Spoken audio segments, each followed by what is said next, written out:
mención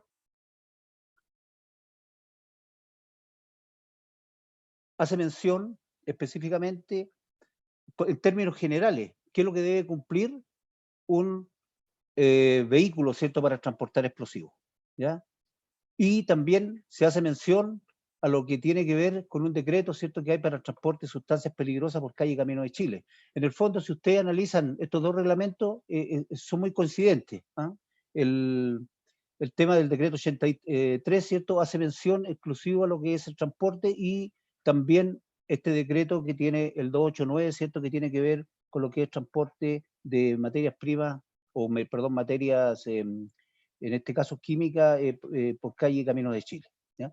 Importante, ¿qué es lo que hace? Que este decreto hace mención a algunas normas chilenas. ¿Se acuerda cuando comentábamos ayer? Nosotros decíamos de que hay unas normas chilenas que este reglamento las hace suya. Entre eso está la 385, que es muy antigua, que es del año 55, ¿ya? Y también está la norma, la 391, que es del año 60. En el fondo, estas normas, ¿qué es lo que hacen? Explican un poco de qué es lo que deben tener los vehículos que transportan explosivos, y también hace alcance, ¿cierto?, algunas señaléticas, específicamente algunas señaléticas. El decreto 83, en estos puntos que aparecen ahí, indica que uno debe tener presente siempre, ¿qué cosa? La cantidad de explosivos que voy a transportar, las características del embalaje, el acondicionamiento de la carga, la naturaleza de la carga, en qué medio lo voy a transportar, la vigilancia si se requiere o no, y la situación vial y climática, ¿ya? Por ejemplo, comentarles, nosotros en este momento, lo voy a comentar así, nosotros en este momento tenemos, por ejemplo, una exportación a Perú, por decirle algo, y tenemos el vehículo cargado con explosivos para hacer esta exportación. Pero en este caso, las fronteras están tomadas, hay un tema fronterizo fuerte ahí, por unos temas que tienen los transportistas. Entonces, indudablemente que uno tiene que tener consideración siempre cuando transporta, saber realmente qué es lo que está ocurriendo en el territorio, qué es lo que está ocurriendo sobre todo cuando hay exportación. Entonces, en este caso, nosotros con la autoridad fiscalizadora quedamos, ¿cierto?, que este vehículo no sale hasta que no tengamos la situación clara de lo que está ocurriendo en la frontera. Eso es para que ustedes más o menos vean. Entonces, nosotros siempre tenemos que tener en cuenta ese tipo de cosas. Comentarles también que el transporte, como lo explica este reglamento, habla de 4 tipos. Uno de ellos, ¿cierto?, es la vía aérea, otro es la vía terrestre, la vía lacustre, ¿cierto?, que tiene que ver por aguas, y ferrocarril. Esas son las 4 formas que tiene este reglamento o indica para poder realizar el transporte. ¿Qué otra cosa importante indica este reglamento? Indica, ¿cierto?, que los equipos o los vehículos que transportan explosivos no pueden tener una antigüedad mayor a 15 años, ¿ya? Y lo otro, cuando ustedes vean en carretera, ¿cierto?, algún equipo que tiene una luz estroboscópica en la parte de atrás, estamos hablando en el container, si lo miramos desde ese punto de vista, y la parte de atrás lleva una luz estroboscópica de color amarillo o color ámbar, este es un vehículo que transporta explosivos, es una luz destellante, ¿cierto?, que va detrás del equipo. ¿Mm? Y lo otro que es importante son los letreros. La norma indica que se deben llevar letreros, ¿cierto?, en ambos costados, inclusive dice las medidas y dice que tiene que decir explosivo, ¿ya? Da las dimensiones, indica de que debe ser el letrero, ¿cierto?, de fondo color anaranjado, y el color tiene que ser negro. Eso es lo que indica la normativa para los vehículos que transportan explosivos. No obstante ello, también tenemos que tener nosotros en cuenta lo siguiente, de que dependiendo la condición del país, de cómo esté viviendo, ¿cierto?, y algunas circunstancias que estén pasando, esta autoridad tiene la facultad para cambiar esto. ¿En qué sentido? Puede decir, señores, desde aquí para adelante, por favor, todos aquellos vehículos que transporten explosivos no vayan con ninguna señalética, por razones obvias, ¿ah? Eso va a depender mucho de la condición, ¿cierto?, que se encuentra el país. Es por eso que también ellos hacen este alcance, y nosotros en algunas circunstancias, sobre todo cuando partió el año pasado, ¿cierto?, los problemas que tuvimos aquí en el país, eh, los camiones que transportaban explosivos iban sin ninguna señalética, ¿ya? Y a raíz de lo mismo. Cosa importante también, en el transporte, dice que cuando uno transporta, ¿cierto?, una cantidad mayor a 500 kilos, de equivalencia a dinamita 60% en explosivo, ¿cierto? Debe llevar un vigilante privado, ¿ya? Debe llevar un vigilante privado. Ese vigilante es un vigilante armado. O sea, va un conductor más un vigilante. Y ese vigilante, como le digo, es un vigilante armado. Este vigilante armado está controlado ya no por el OS-11, sino por el OS-10, que es el que en Chile regula todo lo que es los vigilantes privados. Además de eso, ¿cierto? Tiene que cumplir con todo lo que hablábamos anteriormente, tener las luces, los lecheros y todo lo demás. Y hace mención también a otras cosas, por ejemplo, de que estos vehículos no pueden transitar, por ejemplo, por túneles por razones obvias. O sea, puede tener algún incidente en un túnel, imagínense usted lo que puede ocurrir, ¿ya? Y lo otro también que hace mención es las velocidades. Antiguamente en el reglamento anterior que existía, en el decreto decía que eran 60 kilómetros por hora. Hoy en día lo subieron a 80. Imagínense usted a 60, el vehículo no llegaba nunca a su destino. Por lo menos con 80 kilómetros por hora ya hay un avance y, digamos, no es tanta velocidad tampoco. Acá yo les muestro algunos dibujos, algunas fotografías, perdón. Ustedes aquí a mano izquierda ven, esos son polvorines móviles, ¿cierto? Que son los que usan mucho en minería. Se usan mucho en minería. Estos polvorines tienen que tener una resolución, ¿ya? Una resolución de el Cernagiomín para transportar explosivos en faena minera, ¿ya? Por carretera no necesitan esto. Y este camión que ustedes ven al lado, que es un camión grande para transportar explosivos por carretera, tampoco necesita una resolución de, en este caso, carabinero, pero sí carabinero, como aquí se utiliza una guía de libre tránsito, ¿cierto? Que nosotros lo comentábamos ayer, que es una GLT que es una guía de libre tránsito, ahí donde va indicado el nombre del conductor, el vehículo que se está transportando, la patente, ¿cierto? Y va también el nombre del vigilante privado.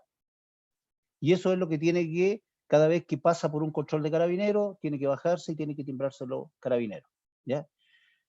Estos no necesitan una resolución, como le digo, de la autoridad fiscalizadora, pero sí la autoridad fiscalizadora a las empresas que se encargan de este rubro le exige un sinnúmero de cosas. Esto es a través también de lo que es el OS-10, ¿ya? Y entre esas cosas, ellos tienen que tener una, varios certificados, ¿cierto? Tanto de las personas como de los equipos y también seguros, ¿ya? Todo vehículo que transporte explosivo tiene que tener seguro contra terceros en caso de que ocurra algún accidente para poder responder si acaso hay daños a personas, equipos, estructura, etcétera. Entonces ellos siempre exigen estos seguros, ¿ya? ¿Qué otra cosa importante también en considerar? Por ejemplo, yo ayer les comentaba de los camiones fábrica, que es lo que ustedes ven acá, estos camiones que se utilizan en la minería, ¿ya? Se utiliza la gran minería y mediana minería para cargar los pozos. Estos equipos que tienen que tener una resolución de la Dirección General y también para trabajar en una mina por Cernagiomín, estos equipos, cada vez que se movilicen, ¿ya? Cada vez que se movilicen, desde un punto a otro, debe uno informar tanto a Cernagiomín como a, en este caso, la autoridad fiscalizadora. Y si por alguna eventualidad este camión tiene que trasladarse, ¿cierto?, con alguna materia prima en su interior, porque está estrictamente prohibido que lo hagan, pero si el camión a lo mejor tiene algún percance o tiene algún problema, tiene que generarse una guía de libre tránsito, ¿cierto?, en el cual se va a indicar la cantidad de elementos, en este caso de materia prima que se está transportando. Y cuando es explosivo, esta guía de libre tránsito, como yo les indicaba, que va el nombre de todas las personas, en este caso el conductor, la patente del vehículo, el vigilante privado, también va indicado la cantidad de explosivos que estoy transportando, ¿ya? Porque esta guía, una vez que llega a destino, tiene que ser entregada a la autoridad. Con eso nosotros cerramos el ciclo, ¿ya? ¿Para qué? Para controlar, ¿cierto?, que la cantidad de explosivos que salió es la misma cantidad de explosivos que llegó a su lugar de origen. Esto está muy, muy controlado por la autoridad. Lo otro también que se puede destacar acá, perdón, un poquito atrás, que se puede destacar acá, es cierto que también existen existen zonas que yo les puse ahí que son el almacenamiento del nitrato de amonio, ¿ya? Todo lo que tiene que ver con nitrato de amonio también tiene que estar autorizado, ¿cierto?, por la Dirección General a través de una resolución. ¿Por qué razón? Porque esta materia prima está considerada para almacenamiento como explosivo, para almacenar nomás, pero no así en el transporte. Entonces tiene que dar cumplimiento a como que fuera un polvorín, y ahí se exigen un montón de cosas. ¿Ah? Son muchas las cosas que se piden, entre eso, ¿cierto?, que si este elemento entra en combustión, como es un comburente, genera su propio oxígeno, ¿cierto?, y se prende. Por lo tanto, la única manera de apagarlo es con agua. ¿Mm? Es por eso que se exige en las minas, sobre todo cuando hay canchas de nitrato de amonio o sectores donde hay nitrato de amonio, se exige que exista a lo menos un camión aljibe si es que no hubieran redes contra incendios en los sectores. ¿Ya?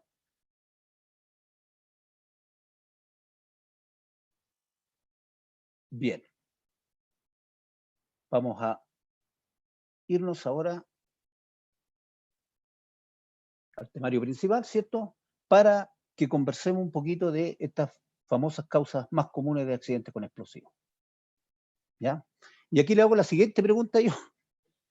¿Son seguros los explosivos, no? Capaz que alguien me diga, no, no son seguros. ¿Ya?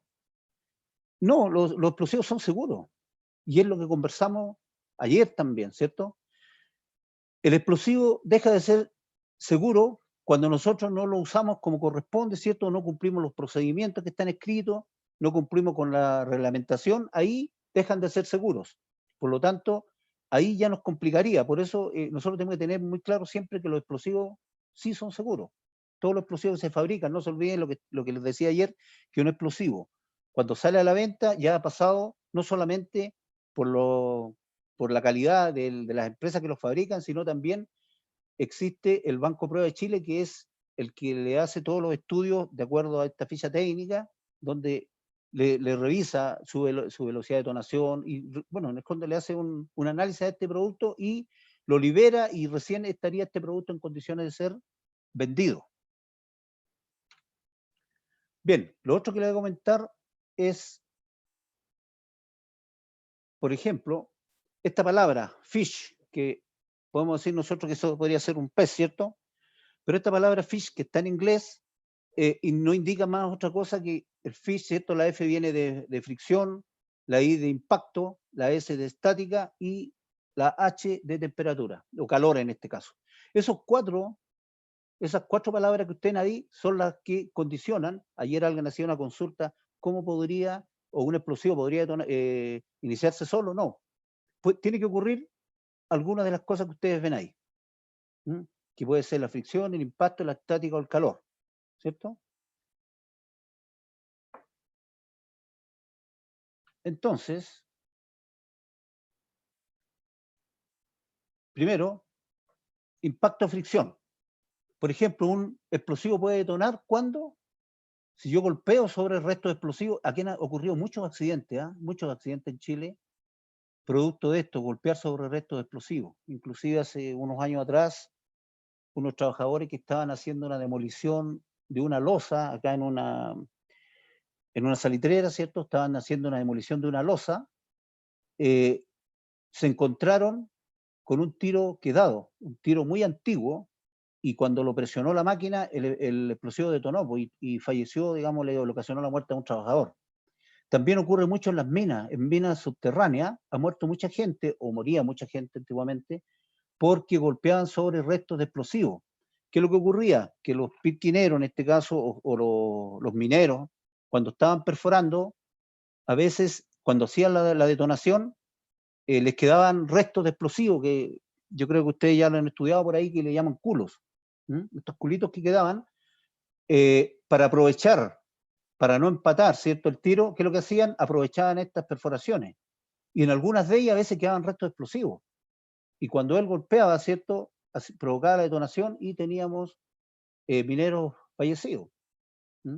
Lo otro, taquear iniciadores. Por ejemplo, yo les comentaba ayer, o conversábamos, ¿cierto?, de los detonadores, que los detonadores, por ejemplo, son muy sensibles si no se tratan bien. por algo, ¿cierto? Son quizás los productos más sensibles que existen en este momento por lo que respecta a los explosivos, porque pueden detonar por muchas razones. Y si usted golpea un detonador, es muy probable que le dé justo a la zona donde está la silla de plomo, el PTN, y lo puede hacer detonar. ¿Ya? También puede detonar por temperatura y por otro tipo de cosas. Que también da peligrosidad son las fuentes eléctricas, sobre todo cuando tenemos detonadores que son eléctricos. ¿Se acuerdan? Les comentaba que todavía hay algunas partes que usan detonadores eléctricos, ¿ya? Y la corriente extraña, en este caso las corrientes parásitas, ¿cierto? O la electrostática, se producía, puede y fácilmente iniciar un detonador. Que también puede iniciar las tormentas eléctricas. Es por eso que la normativa, en este caso el Senna-Geomín, es muy claro y hace mención de que cuando hayan tormentas eléctricas se tiene que parar todo trabajo que se esté realizando con explosivos. Es por eso que en algunas mineras, cuando hay tormenta eléctrica, como les digo, se detiene todo el trabajo y la gente tiene que retirarse hasta que amaine, digamos, el mal tiempo o las condiciones sean distintas. Otra forma que produce accidentes, recién les comentaba, es la temperatura, calor o llama. Las materias explosivas sometidas durante un periodo de temperatura elevada pueden llegar a explosionar.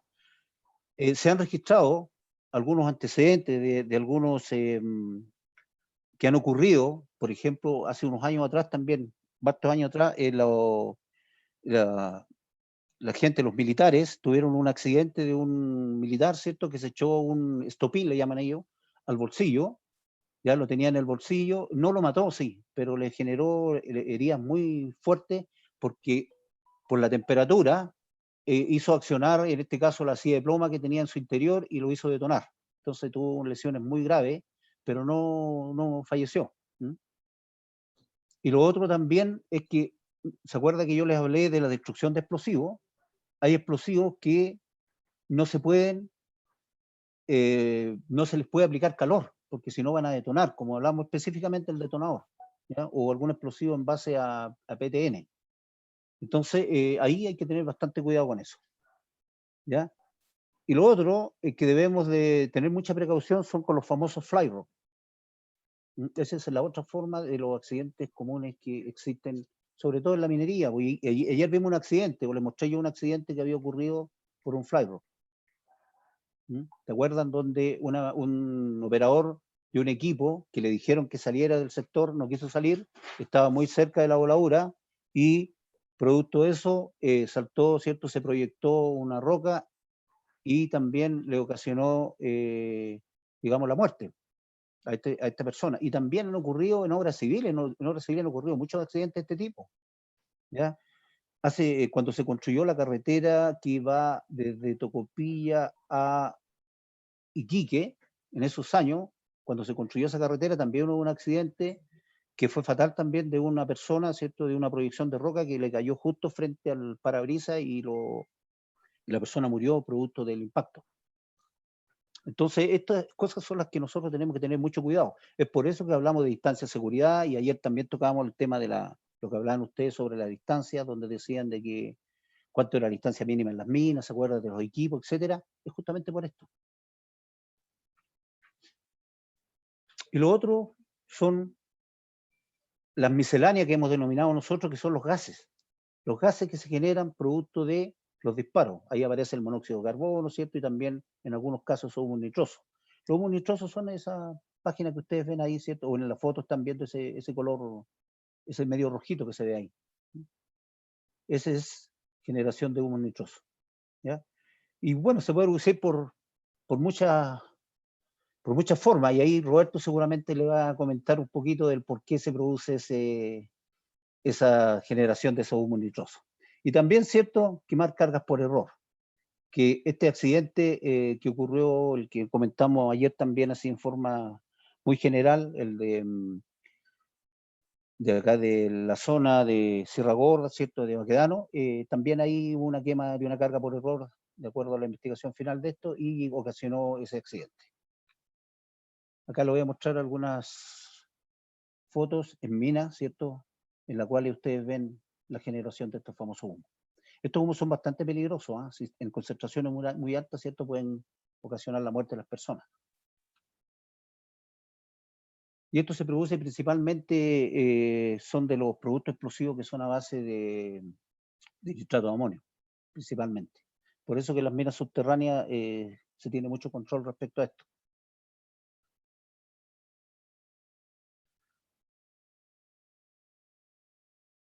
Bien. Ahora voy a tocar así en forma muy rápida y después vamos a dejar a Roberto, ¿cierto? Sobre las medidas de seguridad que se deben de tener para trabajar con explosivos. Tenemos específicamente 30 minutos para conversar sobre esto, porque vamos a tener que ser muy claritos los tiempos, de manera de poder aprovecharlos al máximo. ¿Mm? Bien. Esto ya lo conversamos, ¿cierto? Todo lo que ustedes van a ver acá tiene relación con lo que con lo que ve el aspecto legal. Por ejemplo, medidas de seguridad al trabajar con explosivos en lo que son los almacenes. En los almacenes siempre nosotros debemos almacenar, ¿cierto?, en polvorines que se ajusten a la normativa vigente. Siempre debe ser así. Y esta normativa vigente nosotros nos estamos refiriendo a aquellos, ¿cierto?, almacenes que están autorizados, ¿cierto?, y aquellos almacenes que en el fondo deben cumplir, si no existe otra cosa. Después, que otro es importante acá, es despachar siempre los productos de mayor antigüedad. ¿Por qué razón? Porque los productos tienen fecha de vencimiento. Todos los productos estos tienen fecha de vencimiento, por lo tanto, siempre deben despacharse los productos que tienen mayor antigüedad. Caso contrario, nos vamos a encontrar a lo mejor en algún momento que en el polvorín vamos a tener productos que se nos están por vencer y la única manera que tenemos es destruirlos y ahí vamos a perder mucho dinero. Entonces es importante que ustedes consideren eso, ¿ya? ¿Qué otra cosa es importante? Almacenar los productos del mismo tipo y clase de tal manera que sea fácil identificarlos. Por ejemplo, los detonadores, ¿cierto? Aquellos detonadores que vienen con un tiempo asignado, lo ideal es que almacenemos siempre los detonadores de acuerdo al tiempo asignado que tienen. Porque si usted no lo hace así, después cuando tenga que despacharlo, va a tener un jaleo muy grande en lo que respecta a su salida, ¿ya? ¿Qué otra cosa nos decía la normativa ayer? Era ubicar, ¿cierto?, los polvorines en áreas aisladas y estratégicas, siempre de acuerdo a la ley. Y lo otro, consultar siempre, sobre todo en los productos que son a base de dinamita, cuando el explosivo, ¿cierto?, se haya ocurrido algo al piso, y acá nosotros lo que debemos hacer es consultar siempre con el fabricante para que nos dé las indicaciones de qué hacer en caso de, porque podría ser un producto a base de nitroglicerina y lo que esté escurriendo en el piso puede ser nitroglicerina. Por lo tanto, ese producto ya va a ser muy sensible y tenemos que tener bastante cuidado. ¿Qué otra cosa importante es que muchas veces lo descuidamos nosotros, sobre todo en zonas que son muy lluviosas? El agua a veces empieza a pasar hacia el interior del polvorín. Y esto es exclusivamente porque la norma indicaba, de acuerdo a lo que conversamos, también le mostré ayer, de que los techos deberían ser, ¿cierto?, de un material ligero. Un material ligero. Y ese material ligero, a veces, por la lluvia, todo, penetra el agua y empieza a dañar el interior del polvorín. Eso tenemos que nosotros darle atención en forma inmediata, porque cuando la autoridad nos fiscaliza, eso es materia de sanción, ¿ya? ¿Y qué otras cosas nos hace también mención? La autoridad nos habla de no reenvasar cajas de explosivos dentro del polvorín. Eso está escrito por norma. Con respecto al transporte, ¿ya? ¿Se acuerda que tocamos nosotros, dijimos que íbamos a comentar algo dentro de la minera y fuera de las mineras?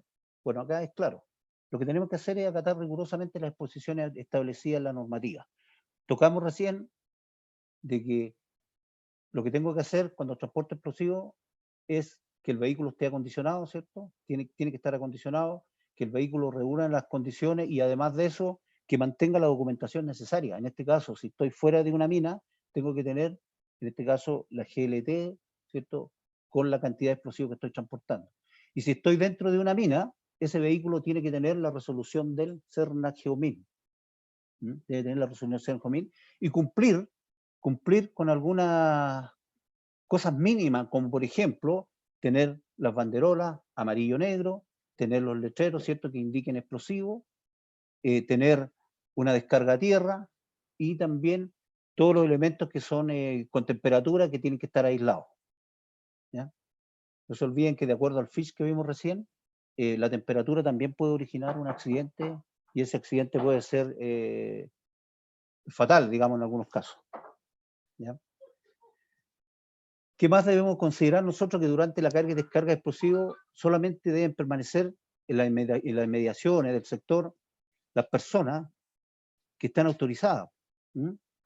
Y lo otro, que debemos de prohibir cualquier actividad en un radio aproximado de 20 metros. Eso es específicamente para la minería. La minería nos indica eso, nos da esa distancia de seguridad de que nosotros no podemos realizar ningún trabajo en un radio aproximado de 20 metros. ¿Ya? Y lo otro, ¿cierto? Nunca transportar conjuntamente los explosivos con materiales metálicos, combustible corrosivo. O sea, los explosivos deben transportarse solos. Los vehículos de transporte explosivos son para transportar explosivos, no son para transportar otro tipo de elementos, para que lo tengan muy en claro. Y esto nos pasa mucho, miren, han ocurrido accidentes, sobre todo en la minería artesanal, donde el conductor, en este caso el dueño de la mina o el pirquinero, echa todo arriba del camión, o arriba toda la camioneta, echa los altos explosivos, echa los detonadores, las palas, carretillas, etcétera, todo. Entonces, indudablemente de que si no pasa nada, bien, pero resulta que con todo lo que está haciendo, él está proporcionando, ¿cierto? O dando las condiciones para que se pueda producir un accidente. Y si es explosivo, no se olviden que los accidentes con explosivos, de acuerdo a lo que hemos conversado y ya lo hemos visto, es difícil que deje testigo, muy difícil que deje testigo. Entonces, eso tenemos que considerar. Otra cosa importante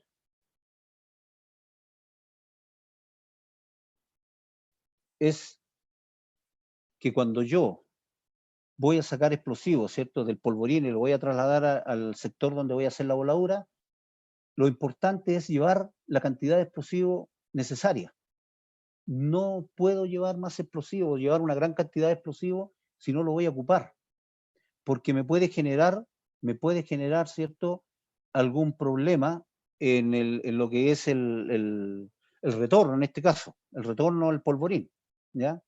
Yo les voy a comentar, por ejemplo, ese mismo accidente que pasó ahí en Baquedano. Esta gente, ellos retiraron el explosivo y después que realizaron todos los trabajos, les sobró explosivo. Les sobró explosivo. Ellos, para poder volver a su lugar, donde estaba en este caso los polvorines, era bastante lejos. Estas personas no eran de la zona, eran personas que eran de otro sector, de otra región. Y era un día que ya ellos terminaban su trabajo y tenían que volver a sus hogares. Entonces tenían dos opciones. Una, volver, ¿cierto?, por el interior de este sector hacia los polvorines, que se iban a demorar una cierta cantidad de horas a lo mejor, o salir a la carretera. Pero para salir a la carretera, ¿qué se necesita? Es una guía de libre tránsito, porque voy a transitar por sectores, ¿cierto?, distintos, donde se transitan vehículos y mucho más.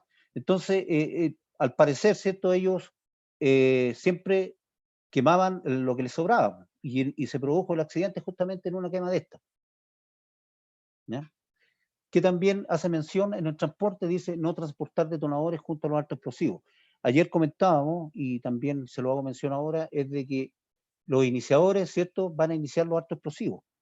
Por lo tanto, no puedo transportar yo un detonador con otro producto que el detonador me lo inicia, porque por alguna eventualidad, si ese detonador es iniciado, me va a iniciar el alto explosivo. Y si me inicia el alto explosivo, ese vehículo que ustedes ven ahí desaparece. Así de simple. ¿Ya? Así de simple. Nosotros hemos hecho pruebas, por ejemplo, voy a comentarles, ¿cierto?, de un APD de 450 gramos, y la bola de fuego que genera es aproximadamente 1 metro, 1,5 metros. ¿Qué significa eso? Que en ese 1,5 metros las personas desaparecen, o sea, se mueren. Y de ahí en adelante, va dependiendo la distancia que yo me encuentre, va dependiendo si acaso quedo vivo o no quedo vivo. pero también va a depender mucho de dónde va a ocurrir esa detonación. Porque a lo mejor la onda expansiva, si detona esto en el aire, a lo mejor me puede alcanzar la onda expansiva si yo estoy a una cierta cantidad de metros. Pero si está esto dentro de un camión, ¿qué es lo que va a ocurrir? Que lo que va a saltar van a ser esquirlas. Y las esquirlas pueden saltar hasta 400, 500 metros, dependiendo de la cantidad de explosivo que tenga.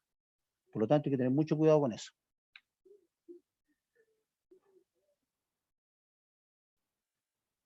Ya. ¿Qué otra cosa es importante en las áreas de voladura? ¿Ya? Acá en las áreas de voladura, sea donde sea, yo tengo que tener señalética. Tengo que advertir a las personas que el área donde voy a trabajar con explosivos, ¿cierto? Tengo que advertirle y tengo que cerrar mi área de acuerdo, en este caso de la mina nosotros hablábamos de 20 metros, ¿ya? Y si estamos en una zona o en una constructora, nosotros tenemos que aislar el área también dependiendo de la cantidad de explosivos que tengamos. No tenemos que permitir ninguna persona ingrese al área, excepto las personas que están autorizadas. Y lo otro importante es de que aquellas personas que ingresen al área, y dependiendo del reglamento que tenga cada minera, va a depender si acaso me exigen o no me exigen mi licencia para manipular explosivos. Eso tengo que tener mucho cuidado, porque la licencia es para manipular explosivos. ¿Mm? Pero yo, cuando hago mi reglamento, a veces coloco de que todas las personas que van a trabajar en el área de la voladura tienen que tener licencia, por lo tanto tienen que tener licencia. Y cuando va la autoridad le va a pedir la licencia. Si usted no la tiene, me van a sancionar y esa sanción puede ser que me cierren, ¿cierto?, mi resolución como consumidor de explosivos y por lo tanto yo no voy a poder seguir trabajando. Siempre en las zonas que se va a trabajar con voladura debe haber una persona responsable, siempre, ¿ya? Que puede ser, bueno, supervisor, nosotros hablamos de supervisión. Supervisión, ¿cierto?, es aquel que va a supervisar a los demás. Entonces nosotros tenemos que tener una persona que va a estar a cargo del trabajo que estamos realizando, sea donde sea, ¿ya? Y no se olviden que siempre esa persona tiene que ser manipulador de explosivos, ¿ya? Siempre la persona responsable tiene que ser un manipulador de explosivos. Y, como indica más abajo, las personas que van a trabajar en el área tienen que tener su licencia vigente. Eso es importante, no se olviden. La de licencia de manipulador tiene una duración de 2 años y la licencia de programador calculista de 3 años. Por lo tanto, tengo que tener un control muy fuerte respecto a la licencia. Es como la licencia de conducir o como el carnet de identidad. La diferencia está de que la licencia de conducir y el carnet de identidad vencen cuando yo estoy de cumpleaños, por decir algo, mi fecha de nacimiento. Ahí vence, ¿ya? No, no así la licencia para manipular explosivos, eso vence en la fecha que yo la saqué. Eso es para que tengamos las precauciones necesarias. Lo otro que tenemos que tener mucho cuidado es justamente cuando estamos preparando estas primas y cebos que llamamos nosotros. Esta prima y cebo no es más ni menos de que yo estoy preparando, ¿cierto?, el iniciador, en este caso, que puede ser un detonador, con un alto explosivo que puede ser en este caso, un booster, o puede ser una dinamita. No se olviden que ahí ya yo estoy generando la condición para poder producir la detonación. Es por eso que, como medida de seguridad, es bastante importante que nosotros la mantengamos y nos ocupemos bastante de eso, ¿ya? Esto seguramente Roberto también le va a explicar un poco de cómo funciona, digamos, cómo hacer esta conexión, ya sea con alguna dinamita o con algún booster. Lo otro es qué voy a hacer en medida de seguridad cuando estoy cargando, en este caso, algunos tiros. En los pozos, ustedes saben que para cargar los tiros puedo cargarlos haciendo perforaciones o en su efecto, si yo quiero destruir o quiero disminuir de tamaño a lo mejor algún bolón, voy a usar una carga más superficial y si voy a hacer una voladura en alguna mina, voy a tener que hacer una perforación para poder realizar esta voladura. ¿Mm? Y hay un sinnúmero de indicaciones. Qué importante de esto es saber cuánto es la cantidad de explosivo que yo tengo que utilizar para realizar esta voladura o este cargueo. Es por eso que dentro de la normativa, y lo que le mostraba ayer, explicaba, ¿cierto?, muy claro que tenía que haber un programador calculista. Esa persona es la que va, o es la encargada de realizar el factor de carga que voy a tener que utilizar yo para poder realizar esta voladura. ¿Ya? Y es la responsable. ¿Se acuerda que ayer hablábamos de los responsables que van a estar? Sobre todo cuando hacemos alguna voladura en una zona, en construcción o donde sea, como también en una mina, son los responsables técnicos de dar explicación en caso que algo ocurra, que algo no corresponda o que ocurra algo extraño. Ellos son los responsables que tienen que dar respuesta a lo que está ocurriendo.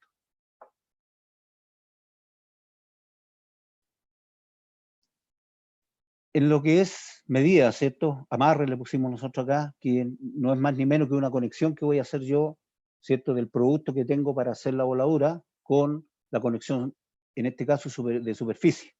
Aquí tengo que tener bastante cuidado. Por ejemplo, si voy a hacer una voladura con un elemento que es un detonador no eléctrico, o puede ser también alguna mecha, ¿cierto? Puede ser un detonador electrónico, en fin, son los cuidados que debo tener. Específicamente en qué cosa, por ejemplo, si es un tubo no eléctrico, que Roberto me dice todo yo, pero aquí él es el que va a explicar esto con respecto a lo que es el tubo, este tubo no eléctrico, que si yo lo doblo, lo estrangulo, tengo la probabilidad de cortar, ¿cierto? Cortar la continuidad del explosivo. Y si corta la continuidad cuando yo lo inicio, voy a tener un tiro quedado. Y ahí sí que ya tenemos problemas cuando tenemos el tiro quedado.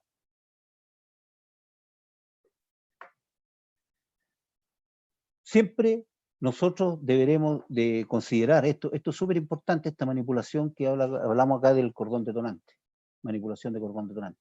Han habido muchos accidentes, inclusive en una mina subterránea no hace mucho, en una mina de la gran minería, ¿cierto? Ocurrió un accidente justamente en esta manipulación del cordón detonante, ¿ya? La persona que estaba tirando el cordón continuó tirándolo y quien lo inició más o menos en la mitad, y al iniciar este cordón, la persona creo que tenía el rollo en sus manos. Por lo tanto, imagínense ustedes lo que le pasó.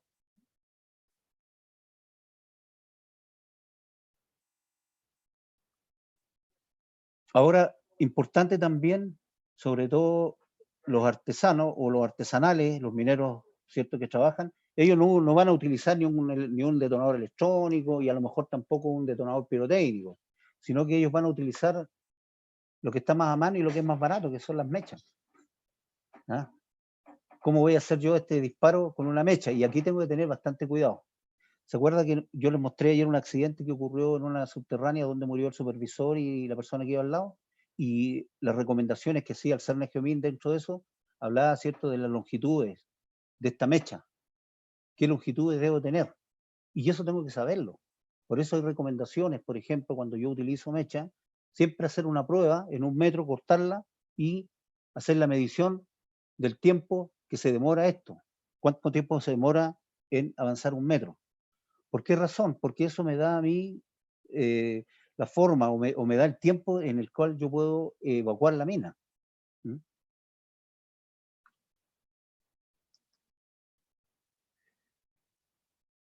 Importante es, cuando yo voy a realizar un disparo, es la evacuación de las personas.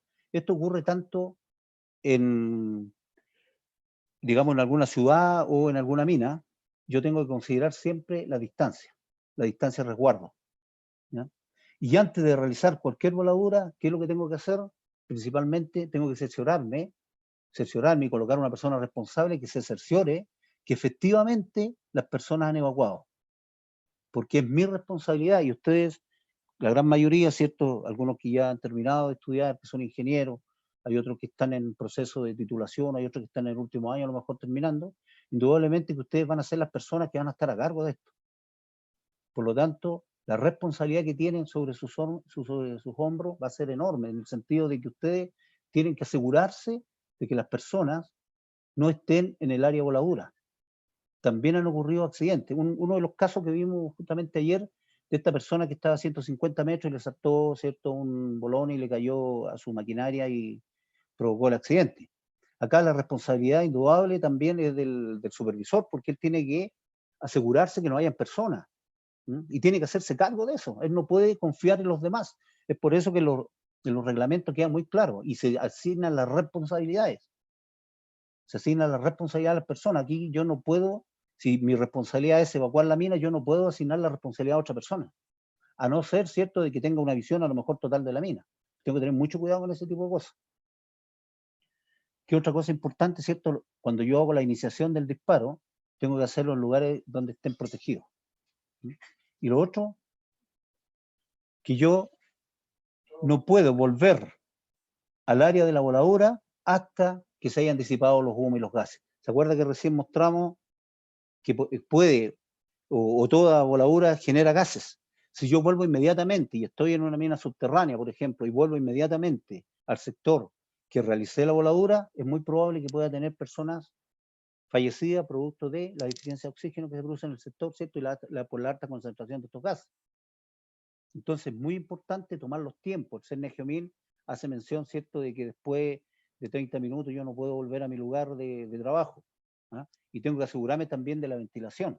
En Rajo es distinto. En Rajo se evacúa rápidamente los gases, pero también tengo que tener precaución porque cuando yo hago la voladura en Rajo, ¿cierto?, sale bastante tierra y puedo tener a lo mejor un accidente de tránsito. Así que también tengo que tener mucho cuidado con eso.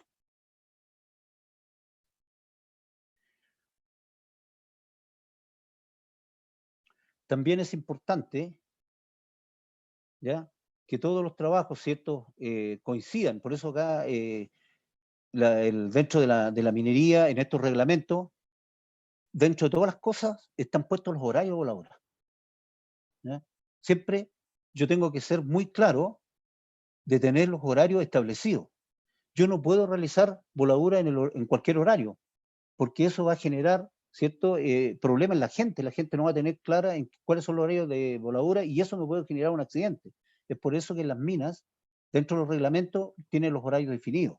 Ahora bien, si yo estoy haciendo alguna voladura en camino, tengo que tener letreros que me indiquen los sectores. Por ejemplo, si estoy construyendo una carretera y pasan muchos vehículos por ese sector, yo tengo que tener letreros que me indiquen el día que voy a realizar la voladura y el horario y las horas de cierre de camino. Eso tiene que coordinarse, no solamente ustedes, sino también tiene que coordinarse con las autoridades. ¿Se acuerda? Ayer hablábamos, a lo mejor, bomberos, carabineros, municipalidades, etcétera. Nosotros tenemos que coordinar con todos ellos para hacer un buen trabajo. Aquí no podemos dejar nada al azar. Tiene que ser todo muy bien planificado. Cuando trabajamos con explosivos tiene que ser todo muy bien planificado. Si no lo hacemos así, vamos a tener una serie de inconvenientes o una serie de incidentes que a la larga me pueden llevar a tener un accidente que puede ser catastrófico. Por eso hay que tener mucho cuidado con eso. También existe lo que nosotros denominamos, yo recién le hablaba del tiro quedado. El tiro quedado es el dolor más grande que tenemos los tronadores. ¿Ya? Si yo tengo un tiro quedado, es el dolor, como le digo, más grande como tronador. O sea, nosotros no deberíamos tener tiros quedados. Ese es nuestro dolor más grande. ¿Por qué el dolor más grande? Porque podemos tener un tiro quedado que no está identificado. Y si no está identificado ese tiro, no se olviden que nosotros lo que hacemos, ¿cierto? Hacemos las voladuras, sea donde sea, después viene gente que tiene que extraer ese material.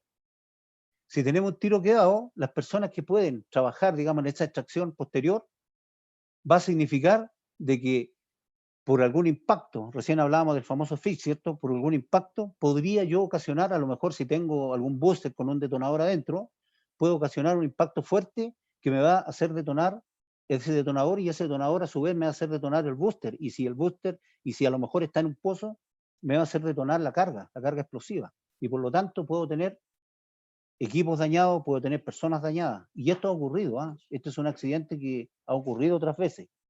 Ha ocurrido en algunas mineras donde han detonado, ¿cierto? Y ha generado daños bastante importantes a equipos, a personas. Así que hay que tener mucho cuidado con eso. Un ejemplo, comentarles, para aquellos que no saben por la dimensión que puede generar, digamos, un accidente con esto.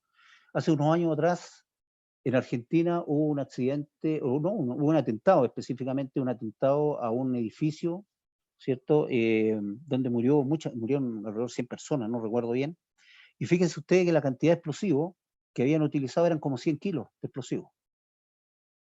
Y murió bastante gente ahí, por 100 kilos. Y nosotros, cuando estamos trabajando en la gran minería, sobre todo, y ayer lo conversábamos con Carlos también, y nos indicaba esto, resulta que en un solo pozo cargamos 1000 kilos, 1000, 1100, 1200 kilos, 800, 600, dependiendo. ¿Se imaginan, no? Esa es la dimensión. Ahora, esto está confinado, indudablemente está confinado.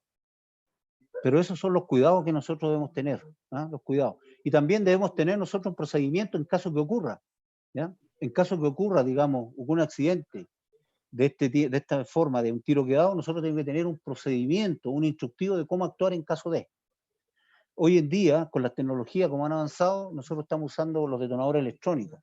El detonador electrónico tiene una gran ventaja. ¿Cuál es esa gran ventaja? De que, por ejemplo, si acaso no replica, porque acá uno tiene que programarlo, ¿cierto? Y ese detonador no replica, yo ya sé y tengo, ya estoy más o menos con certeza que puedo tener un tiro quedado en ese sector y lo puedo aislar y lo puedo manejar de distinta manera. Pero si tengo una iniciación pirotécnica, es distinta, ¿ya? Ok, no sé. Ahí solamente lo voy a ver una vez que el equipo esté trabajando. Esos son los cuidados. Les voy a mostrar algunas fotos. Por ejemplo, esa es una foto de un tiro quedado. Una foto de un tiro quedado, y lo que ustedes ven aquí, ¿cierto? Es el producto explosivo. Ese es un producto explosivo. Ese es un producto explosivo el que está ahí, y es el que ustedes van a encontrar cuando tenemos un tiro quedado. Eso es un pozo, eso es lo que está saliendo de un pozo. Y fíjense ustedes que también, miren, imagínense la importancia de esto, en una mina hay que meter equipo, y hay que ir trabajando a través de un procedimiento que yo tenga, ¿cierto? Puedo ir trabajando por los costados, para poder generar, ¿cierto? O ir habilitando la manera de poder recuperarlo, este tiro, que la minería se recomienda no recuperarlo. O sea, si yo puedo hacerlo, puedo destruirlo, tengo que destruirlo. Pero ocurre muchas veces que por los desplazamientos que se producen se cortan las líneas que están más abajo. Y si ocurre eso, me complica, porque voy a seguir teniendo ese tiro quedado ahí. Aquí le voy a mostrar otra lámina que tiene, por ejemplo, este es un booster, ¿cierto? Este es un booster y este es un tubo de choque, y dentro de esto están los detonadores. ¿Se dan cuenta? Aquí está, ¿ves? Esto, si un equipo lo impacta con fuerza, está la probabilidad que detone. Si lo impacta con fuerza. El detonador, estando con el detonador en su interior. Ahora bien, este booster que es la pentolita, ¿se acuerda que ayer le comentaba yo que la fabrican? Es una pentolita que tiene TNT y PTN. Esta pentolita son frágiles, son muy frágiles. Si están solas y son golpeadas, se parten. Esa es la particularidad que tiene. ¿Ah? Tiene la particularidad de que se parten, ¿cierto? Y con eso puedo yo disgregar a lo mejor el explosivo o el detonador que está dentro. Pero acá se recomienda siempre, si yo tengo una situación como esta, es realizar la voladura. O sea, volver a iniciarlo si es que lo puedo hacer, ¿cierto? Pero no llegar a lo mejor a descubrirlo, porque es muy peligroso, es muy peligroso tratar, a no ser de que tenga, como le digo, un buen procedimiento y te he identificado el sector donde está el tiro para poder empezar a ubicarlo por el contorno hasta llegar hasta donde yo tengo el explosivo en este caso, o el tiro quedado. ¿Ya? Bien, yo, mira, Roberto, antes que entre Roberto, quiero, a lo mejor si tienen alguna consulta, aprovechar unos minutos, ¿ya? Para que, bueno, esta es mi parte, esto es lo que yo tenía que comentarles, para que hagan las consultas respecto a lo que estamos conversando mientras Roberto prepara su presentación. ¿Mm? A ver si el moderador ahí me puede explicar un poquito, si hay alguna consulta, algo, por favor.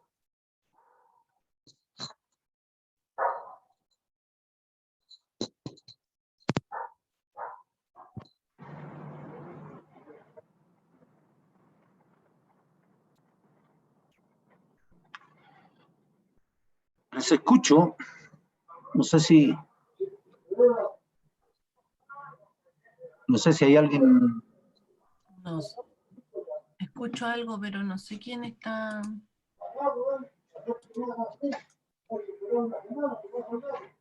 No.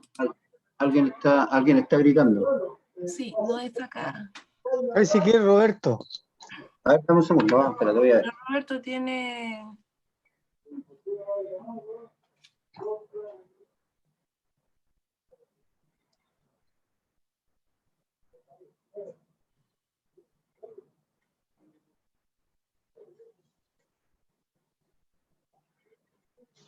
Ya, está lloviendo, así que hay que echar tiro. Ya, por favor, si alguien tiene alguna consulta mientras Roberto prepara su presentación. Sí, hay unas preguntas que están en el chat y Ya, que por favor. dice, Giovanni pregunta, ¿este reglamento afecta solo al transporte de explosivos o también a las materias primas? El reglamento, estamos hablando del decreto 83, ¿cierto? Sí, él afecta a todas las materias primas que son sometidas a control por la autoridad, ¿ya? Aquellas materias primas, hay un listado, si ustedes quieren interiorizar más, pueden entrar a la página de la Dirección General, que es www.dgmn.cl, y introducen después al sector donde dice armas y explosivos, y ahí está toda la normativa legal, y entre esas hay resoluciones en la cual indica cuáles son los productos químicos y los explosivos que están sometidos a control. Aparecen ahí, bueno, en este caso más las materias primas, digamos, que son sometidas a control, no todas, pero las que están sometidas a control, que son materias primas para la fabricación de explosivos, sí. Ya, Cindy pregunta, ¿cuánto es más o menos una vida útil de algún explosivo antes de vencerse? Ya. Mira, bueno, yo le voy a dar a grandes rasgos nomás, pero por ejemplo hay productos que son a base de dinamita, por ejemplo, hay un producto que es el Master Mix. Ese producto Master Mix, que es a base de nitroglicerina, tiene aproximadamente un 95, 96%, hasta 98% por ahí de nitroglicerina. Esos tienen una vigencia de 6 meses, ¿ya? También hay detonadores que depende del fabricante, por eso lo digo yo, acá va a depender mucho de la ficha técnica. En la ficha técnica están especificados los tiempos de duración de los productos, todas las fichas técnicas. Por el lado de NAEC, si alguien quiere también introducir un poquito y interiorizarse en los productos que nosotros fabricamos, puede entrar a la página nuestra que es www.enaec.com. Ahí va a encontrar una página y va a ver dónde están los productos y puede entrar a esos productos y va a ver las fichas técnicas.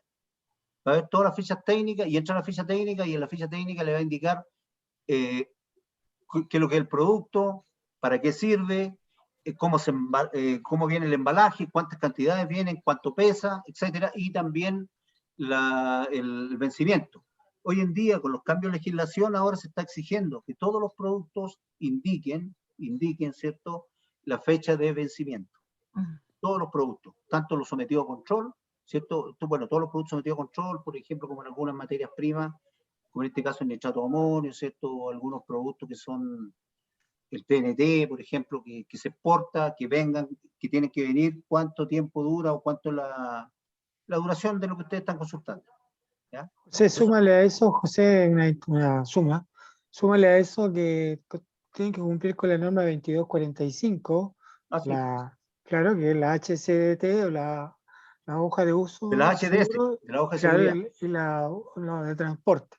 Ahí Claro. sale la fecha de duración de cada producto y sus 16 elementos de control, en la ficha técnica sobre todo. Claro, específicamente más en la ficha técnica, las HDS principalmente hablan de los productos, digamos, por ejemplo, transporte. De producto explosivo, claro, y ahora antiguamente existía la HDST, que era la hoja de seguridad para el transporte. Hoy en día solamente se utiliza la HDS nomás. Hubo un cambio de legislación y ya no tenemos la HDST, que era una hoja, era solamente una hoja que le indicaba todo las recomendaciones que tenía que tener, en este caso, la persona que hacía el transporte. ¿No? Y HDS es acuérdate que es HDS en inglés. Sí, pues, hoja de seguridad. Claro. Data Technical Sheet. Exactamente. Otra pregunta de Cindy dice, ¿cuánto hay que esperar para disipar los gases? Mira, bueno, en las minas subterráneas específicamente hay una normativa que se recomienda, ¿cierto? No se recomienda, sino que se dice que no debe ingresar tú a lo menos 30 minutos después de haber estado la otra. Pero creo que acá hay que tener claro una cosa. Por ejemplo, si estoy en una mina, estoy en Rajo, En rajo estamos hablando en campo abierto, a veces hay viento y a veces muy simple, o sea, a veces un par de minutos ya está evacuado, ahí puedo ingresar, ¿ya? Se recomienda. Pero hay veces de que a lo mejor no tengo nada de viento y a lo mejor la capa de inversión térmica, sobre todo, a veces está muy frío, qué sé yo, hay condiciones climáticas distintas, eso evita de que se evacúe rápidamente los gases o el polvo. Entonces, va a depender mucho de eso. ¿Ah? En rajo, como le digo, no hay problema porque lo estoy viendo. En subterránea, la recomendación es esa de los 30 minutos. Pero ¿qué es lo que es importante? Es dependiendo del tipo de ventilación que yo tenga. Exacto. ¿Ya? Si tengo una muy buena ventilación, perfecto. Es por eso que en las minas subterráneas, ¿cierto? La experiencia ha mostrado que casi normalmente se está haciendo la voladura al final de los turnos, cuando hay cambios de turno, dependiendo sí de cómo es la producción, pero en algunos casos, como estamos hoy en día y el precio del cobre está bastante bueno, se está haciendo la obra ya a mitad de la manera de traer el máximo de material. ¿Mm? ¿Alguna otra consulta? Hasta ahí tenemos, don José. Yo creo ¿Ya? que los chicos, como ha sido bastante interesante la puesta en escena, si no tienen más preguntas, podríamos pasar al tema siguiente. Ok, mira, pues yo me voy a desplazar un poquito para... Tiene una consulta, a ver, Giovanni tiene una consulta. Dice, pero podría activar. No sé si puedes activar el audio. Porque Luis no está. Yo te ayudo a mandar. Ahí lo voy a esperar, si lo puedo activar. Desde acá yo no puedo. Voy a intentarlo yo de acá. Ahí estoy con audio, parece. ¿Se escucha? A ver, Ahí sí, ahí sí. Ya Giovanni. Hola, buenas tardes. Mi nombre es Giovanni Tapia. Una consulta, en una de las páginas hablaba de como los requisitos que se debe tener en el polbrazo, hablaba de los letreros, ¿cierto? sí, correcto. Algo que no vi, no sé si es un requisito esencial, es tener una barra para descargar la corriente estática. No lo vi en la presentación, no sé si es un requisito fundamental o solamente deben llevar las camionetas o los polvorines. Mira, la norma te pide a ti que tú tienes que tener descarga a tierra en los vehículos, digamos, en todas las zonas donde tú almacenes los explosivos, ¿ya? Donde tú almacenes explosivos y los vehículos que transportan explosivos tienen que tener la descarga a tierra. No obstante ello, en algunas mineras, algunas de ellas, dentro de lo que es su reglamento interno o reglamento de explosivos, hablemoslo así, aprobado por el CERNEGIOMIN, ellos han colocado, ¿cierto?, de que es obligatorio instalar, ¿cierto?, alguna barra Cooper con una descarga a tierra para que la gente cuando llegue al sector haga la descarga a tierra. ¿Ya? Sobre todo eso es recomendable indudablemente cuando estamos trabajando con algunos detonadores que son eléctricos, por ejemplo, y en aquellas zonas que son bastante secas es recomendable, súper recomendable tener esa descarga a tierra. Pero si lo miramos desde ese punto de vista, esa descarga yo lo tengo para poder ingresar a la zona, ¿cierto? Pero no nos olvidemos nosotros que también hay una recomendación, ¿cierto?, de usar a lo mejor elementos que no se me carguen estáticamente, como por ejemplo la ropa que tiene que ser de algodón y algunos zapatos también que pueden ser antiestáticos, por poner un nombre, de manera que yo cuando camine no me cargue estáticamente. No me cargue estáticamente, porque la gente que es nortina, digamos, sobre todo que vive en zonas que son muy secas, como por ejemplo estos sectores de Calama, donde la humedad relativa del aire en muchos casos ha sido en menos del 10%, ¿ah? O entre el 10 y el 20 o menos a veces, siempre voy a estar, me cargo estáticamente, inclusive caminando, y a veces al tomarle la mano a alguien o tocar algo, me descargo a tierra. Entonces, también es importante eso. Pero sí, han habido algunas recomendaciones que lo han dicho de que se puede utilizar esta famosa barra. ¿Ya? Giovanni, no sé si te contesta la pregunta.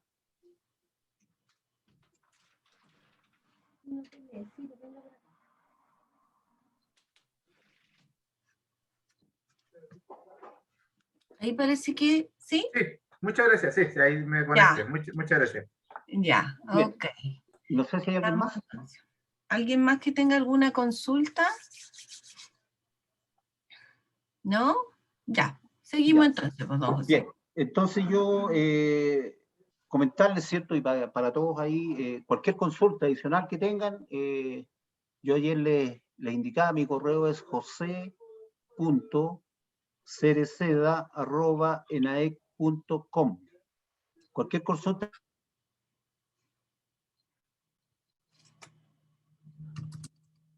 que quieran hacer respecto a lo que hemos comentado en la presentación ahí para que la tengan, que les puede servir, digamos, para utilizarlo a lo mejor en sus futuras presentaciones. ¿Ah? Bien, yo me voy a acercar a donde está Roberto para que Roberto se inicie con su presentación. Ya. Voy a dejar, ya, perfecto, me voy a acercar a Roberto.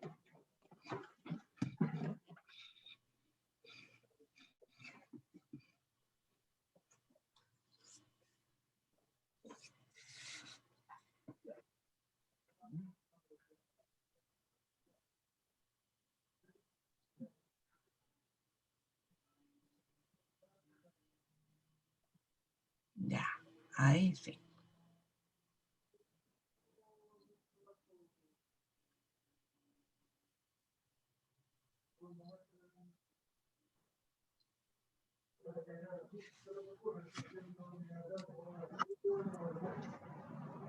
Colocar el modo presentación.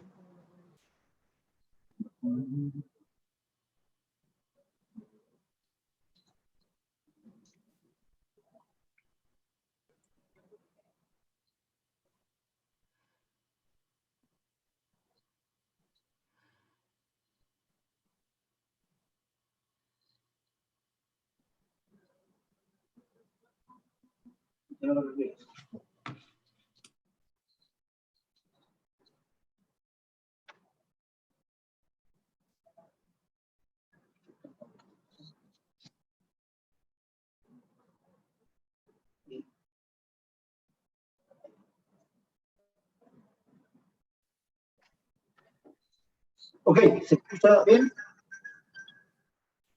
Perfecto, ahí dejo a Roberto entonces para... Ok.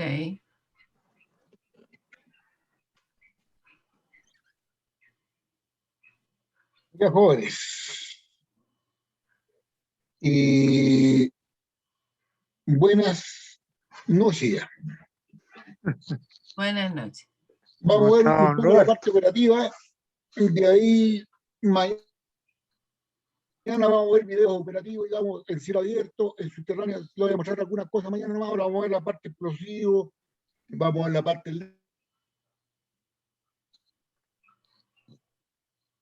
Ah, se le cortó. léxico, todo ese tipo de cosas, ¿ya? Oye, Ana, amigo mío, tanto tiempo, ¿está todo bien?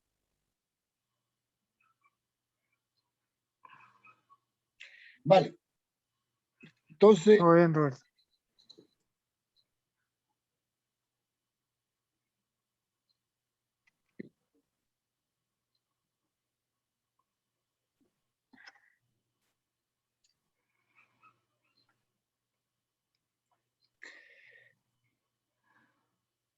vamos viendo, ¿se ve bien ahí? ¿Se ve bien lo que la presentación o no? Jóvenes, Roberto, Sí, sí. se ve bien. alguien que me conteste. Sí, don Roberto, se ve bien. Sí. Amanda, Sí, se ve bien. Todo bien, Sí. Roberto. no escucho nada. Ah, ya. Debe A ver. tener problemas con el retorno. Sugerencia que paguemos todos los micrófonos para que él pueda. A Yo ver, lo voy a hacer. ahora sí. ¿Ahora me escuchan bien? Sí, Perfecto. ¿La presentación se ve bien? Perfecto. Entonces, vamos a partir y la primera pregunta que nos hacemos es, ¿por qué hacemos voladura? Bueno, nosotros en Chile somos los únicos que a la voladura le llamamos tronadura, ¿ya? Los chilenos somos únicos, siempre únicos. ¿Ah? Entonces, ¿por qué hacemos voladura? Indudablemente, cuando ya los equipos como los tractores, las palas y todos los equipos pesados, digamos, en cielo abierto, no pueden ya sacar en forma motriz del asunto, debemos recurrir a la voladura. Y indudablemente, la voladura es la forma más barata, pero más barata de reducir el tamaño los fragmentos de un macizo rocoso. Si nosotros colocamos 1 tonelada de mineral a moler en un chancador y tratamos de moler 1 tonelada de mineral con explosivo, tengan la plena seguridad que es 90% más barato usar el explosivo. Esos han sido los cálculos que han hecho los cabezones que trabajan en estas cosas. ¿Ah? Ahora, ¿qué es lo que es una tronadura? ¿Qué es lo que es una tronadura? Bueno, es un proceso tridimensional en el cual las presiones generadas por los explosivos confinados dentro de los tiros originan una zona de alta concentración de energía que produce 2 efectos dinámicos. 2. ¿Ah? ¿Cuáles son? La fragmentación y el desplazamiento. El primero se refiere a los fragmentos producidos de distribución y el segundo se refiere al movimiento de la masa. Ahora, claro está que nosotros tenemos que tener claro el objetivo que tenemos con la tronadura. Ponte tú, si nosotros queremos tronar óxido para lixiviar versus tronar sulfuro para concentrar, los fines son totalmente diferentes. El óxido yo lo necesito para crear pilas de lixiviación, entonces yo no necesito llegar a ser tan fino con la tronadura. Sin embargo, si yo voy a tronar sulfuro, indudablemente necesito lo más fino posible, porque son procesos totalmente diferentes. ¿Ya? Todo, ¿saben de qué estoy hablando cuando hablo de lixiviación y concentración? A ver si me pueden dar un feedback. Giovanni. Vamos a ver el chat.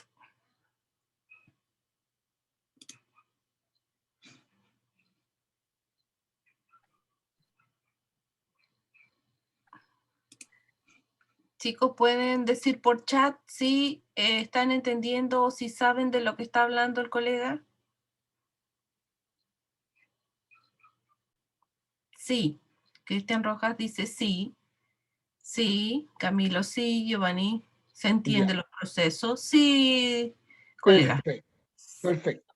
Dele nomás. Entonces, ahora si lo vamos más al chancho, por ejemplo, si nosotros queremos roca gruesa para hacer un malecón en un puerto, por ejemplo, tienen otro sentido. Si nosotros queremos hacer tronaduras de control como un precorte o tronadura secundaria, bolones, tienen otro objetivo. Entonces nosotros tenemos que tener claro para qué queremos tronar o hacer la voladura. ¿Ya? Ahora, ¿qué es lo que es un explosivo? Hay miles y miles de definiciones de qué es lo que es un explosivo. Voy a decir una sustancia o un compuesto que puede experimentar reacciones químicas de descomposición y formación extremadamente rápida. Debido a que la mayoría de las reacciones son exotérmicas, se alcanzan altas temperaturas. Estamos hablando entre 2500 a 3000 grados Celsius. ¿No? Cuando yo detono un tiro, esa es la temperatura que se agarra. Y hace que los gases generados se expandan en forma violenta. La energía de expansión adiabática de estos últimos, al tener cierto grado de confinamiento, se convierte en trabajo que da como resultado la fragmentación de la roca y a la vez el movimiento. Ahora, dentro de los procesos de detonación tenemos la combustión, que en general tenemos una combustión lenta y una combustión rápida. Y la combustión lenta es habitualmente el asado que ustedes hacen en la casa, colocan carbón, lo prenden, y ahí indudablemente esa es una combustión lenta. Ahora, el oxígeno que ocupa esa combustión lo hace y lo toma del ambiente. ¿Ya? Sin embargo, cuando hablamos de una combustión rápida o de una explosión, en la explosión tenemos dos formas como se comporta el explosivo. Uno deflagrando y otro detonando. Y la gran diferencia que existe con la combustión lenta es que el oxígeno que yo ocupo en este tipo de fenómeno lo proporciona el mismo explosivo. O sea, ahora, en la explosión yo tengo la deflagración y la detonación. Y indudablemente la diferencia mayor está en la velocidad a que se desarrolla este fenómeno. La deflagración habitualmente es un fenómeno que le llamamos un fenómeno subsónico, que la deflagración se desarrolla a una velocidad menor a la velocidad de la luz. Ahora, si ustedes no han trabajado en minería y no conocen el asunto, es generalmente en las mesas, las pólvoras, pero donde habitualmente ustedes pueden ver una deflagración, habitualmente es cuando encienden un fósforo. ¿Ah? ¿No tiene un fósforo? Es un proceso de deflagración que prende. Sin embargo, cuando hablamos de detonación, ya ahí estamos hablando de que el fenómeno de detonación se desarrolla con una velocidad mayor a la velocidad del sonido, por lo tanto, a ese fenómeno le llamamos que es una reacción explosiva con velocidad mayor al sonido, que es supersónica. Sin embargo, la deflagración es subsónica. ¿Cómo vamos hasta ahí? ¿Se entiende? Claro, voy muy rápido, voy muy lento. Denme un feedback. ¿Ah? ¿Todo ok? Todo bien, siga nomás. ¿Sigo nomás? Sí, todo ok. De eso responden los chicos. Todo bien. Siga. Ya, así como dicen nuestros colegas peruanos, de frente nomás, ¿no? Es... Ya. Entonces, el explosivo lo podemos definir y clasificar de distintas maneras. Por ejemplo, de acuerdo al material que están hechos, pueden ser químicos, pueden ser mecánicos, pueden ser nucleares. El que nosotros habitualmente usamos es el químico. El nuclear, ¿por qué no lo usamos? Siendo que medio kilo, por ejemplo, de uranio 235, medio kilo de uranio 235, una libra, te produce alrededor de 80, la detonación que produce es equivalente a 80.000 toneladas de TNT. Medio kilo que produce el uranio por fisión, por ejemplo, por fisión nuclear. Porque el fenómeno nuclear se produce por dos formas, por fisión o por fusión, ¿cierto? El de fisión, yo te digo, el de medio kilo de uranio 235 te genera alrededor lo mismo que te generan 80.000 kilos de TNT. Y por fusión, ya es más brutal todavía por el hidrógeno, por ejemplo, cuando se produce la fusión en el hidrógeno, estamos hablando que es equivalente a 250.000 kilos de TNT la energía producida, de medio kilo. O sea, es brutal. Indudablemente no lo usamos en lo que es minería, podríamos usarlo jamás, porque todavía no somos capaces de controlar la energía que genera. ¿Ya? Entonces, ahí pueden ver ustedes, de acuerdo a la velocidad de detonación, rápido y lento, de acuerdo al tipo de aplicación, tenemos explosivos primarios, explosivos secundarios, de acuerdo al tipo de uso industrial y bélico, y de acuerdo al nivel de sensibilidad, agente de voladura y alto explosivo. Vamos a ir viendo esto parte por parte. Por ejemplo, cuando yo hablo de explosivos primarios, no sé si lo tengo más desarrollado aquí adelante, vamos a verlo. Vamos a pasar esto. Ya, cuando yo hablo de explosivos primarios, Estoy hablando de que el explosivo, cada molécula de ese material es explosivo en sí mismo. ¿Dónde encontramos este tipo de explosivos? ¿Dónde lo encontramos? Por ejemplo, lo encontramos en los detonadores, en los que vamos a ver más antes los detonadores, que pueden ser distintas, fuego, electrónico, no eléctrico, eléctrico. Los detonadores, todo como explosivo, tienen lo mismo. Lo único que cambia es su forma de iniciarlo. Pero los detonadores, esos tienen explosivo primario.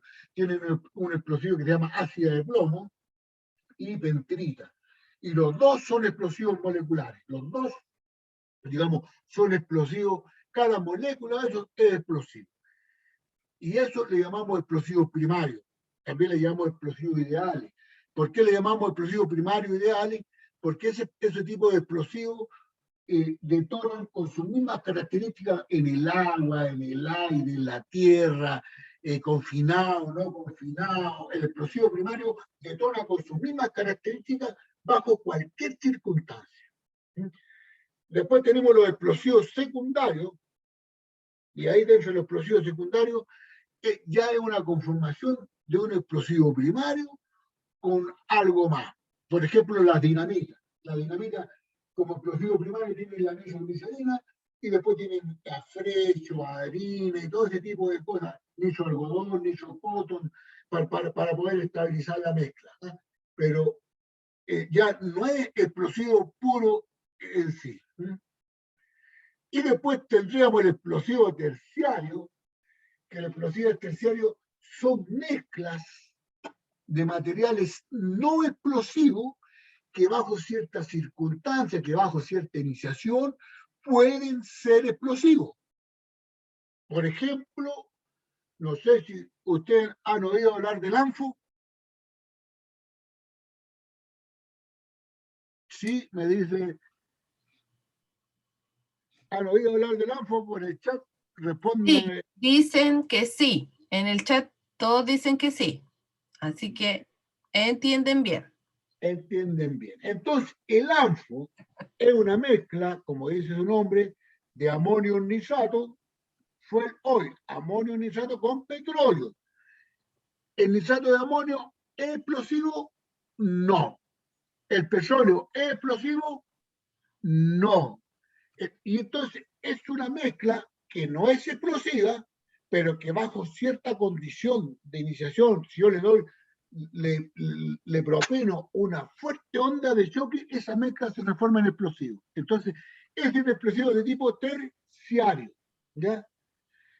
Entonces, el explosivo de tipo terciario, lo más probable, pero lo más probable es que yo no lo pueda iniciar con un detonador. Solamente si yo le coloco un detonador al ANFO, tenga la plena seguridad que no va a detonar. ¿Eh? Pero para que detone el ANFO, yo tengo que ponerle detonador dentro de un cartucho de dinamita o dentro de un cartucho de pentolita o APD, y ese al detonar, ahí yo tengo un explosivo primario que va a detonar. La pentolita es una mezcla de TNT con pentrita, que es un explosivo primario, va a detonar eso, va una fuerte onda de choque que le va a dar a la mezcla de ANFO, y ahí recién esa mezcla se transforma en una mezcla explosiva. Entonces, los explosivos terciarios son mezclas no explosivas que bajo ciertas circunstancias pueden ser explosivas y que es la que mayoritariamente nosotros usamos en la minería a cielo abierto en Chile, en lo que es la gran minería. ¿Estamos? ¿Estamos bien hasta ahí? ¿Cómo vamos hasta ahí, muchachos? También. ¿Todo bien? ¿Todo bien? Todo bene, todo ok, dice Etienne Villarroel. Ya.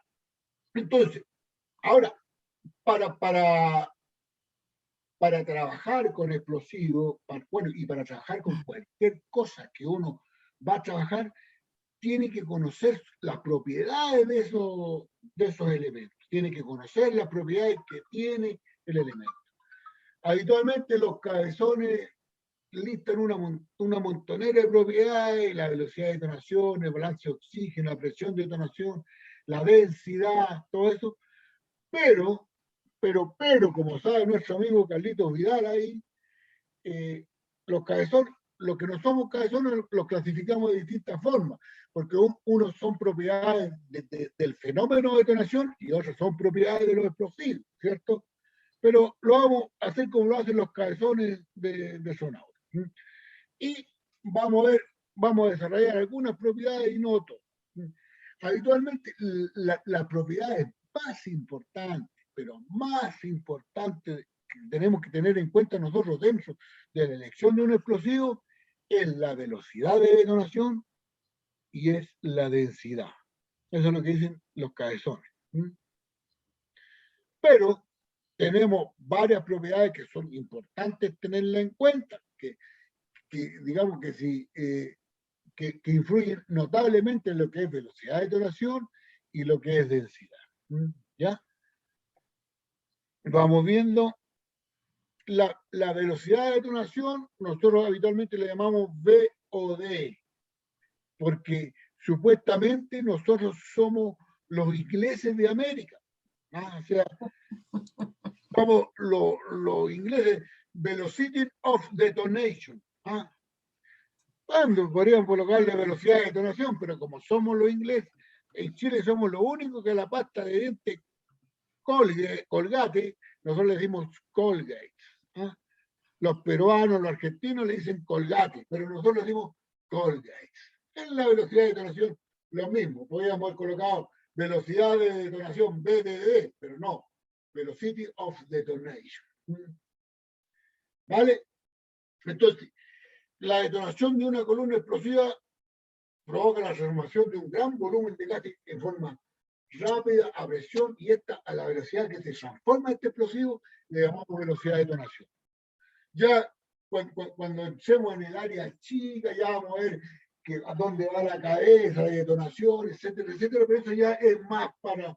A mí me dijeron que teníamos que pasar más o menos rápido esto para entrar en terreno puro. Pero para entrar en esto tienen que entender con qué estamos trabajando, ¿ya? Y con qué estamos trabajando debemos conocer la velocidad de detonación, ¿vale? Ahí está, hay una montonera de formas de medirlo, la velocidad de detonación, una montonera de formas, esta en forma indirecta, conociendo la velocidad de detonación del cordón detonante, esa fórmula la van a tener, yo la voy a hacer llegar a esta presentación, la van a tener para calcular en base a un explosivo conocido, y hay otras formas, por ejemplo, una forma que la medimos con contadores de tiempo, con controladores de tiempo, con touches, le hacemos un par de hoyos al explosivo, conocemos la distancia del explosivo, marca el marcador ahí, el contador donde parte, marca donde termina, en microsegundos, y vemos qué velocidad tiene. Por ejemplo, aquí la dinamita.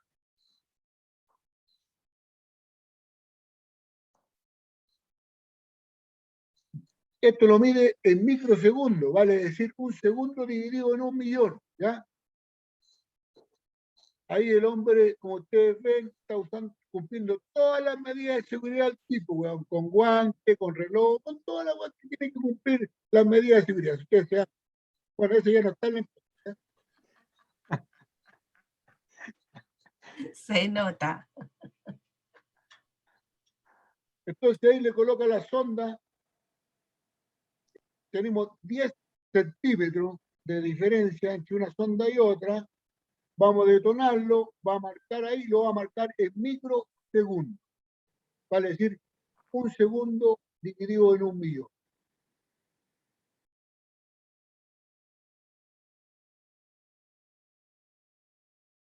Ahí le colocamos un detonador a fuego, la colocamos en la dinamita. Ahora, si hablamos, esto en el fondo es una prima o un cebo.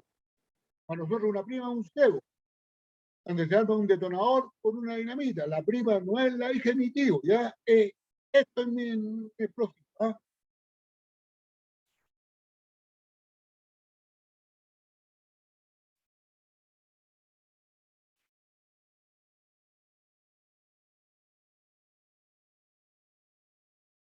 Alguien de los ingenieros que tengo ahí me puede calcular la velocidad que detonó eso, sabiendo que tenemos 0,1 metro y 23 microsegundos. ¿Alguien me lo puede calcular?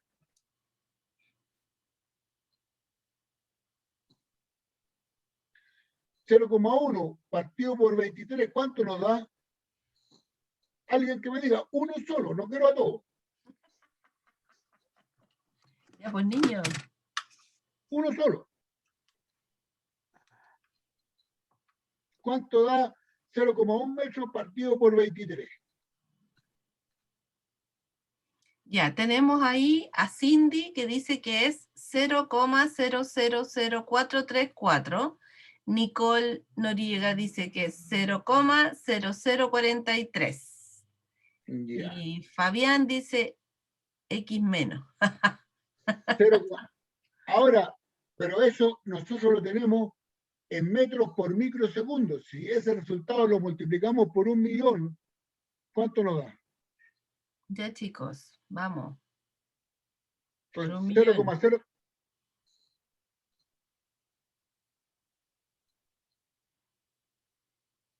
Cindy dice que son 4.000. 4.000. Sí, Sí. Correcto. Ya. 4.000. 340. 4.347, 4.347,8, etc. A esa velocidad Ahí detona sí la que dinamita. hablo.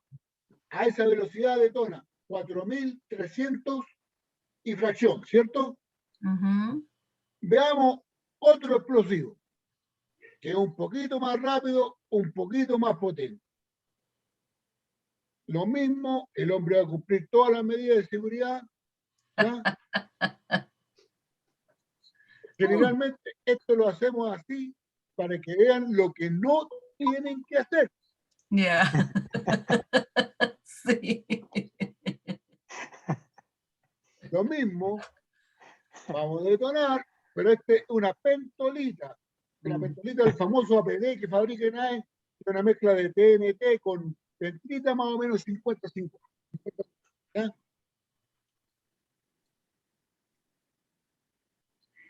Ya se nota que es un poco más potente, ¿no? Ya, ¿y cuánto lo daría en velocidad las mismas niñas que calcularon recién, si me lo pueden calcular de nuevo? Ya, chicos, vamos, calculen. ¿Cuánto dio? 13.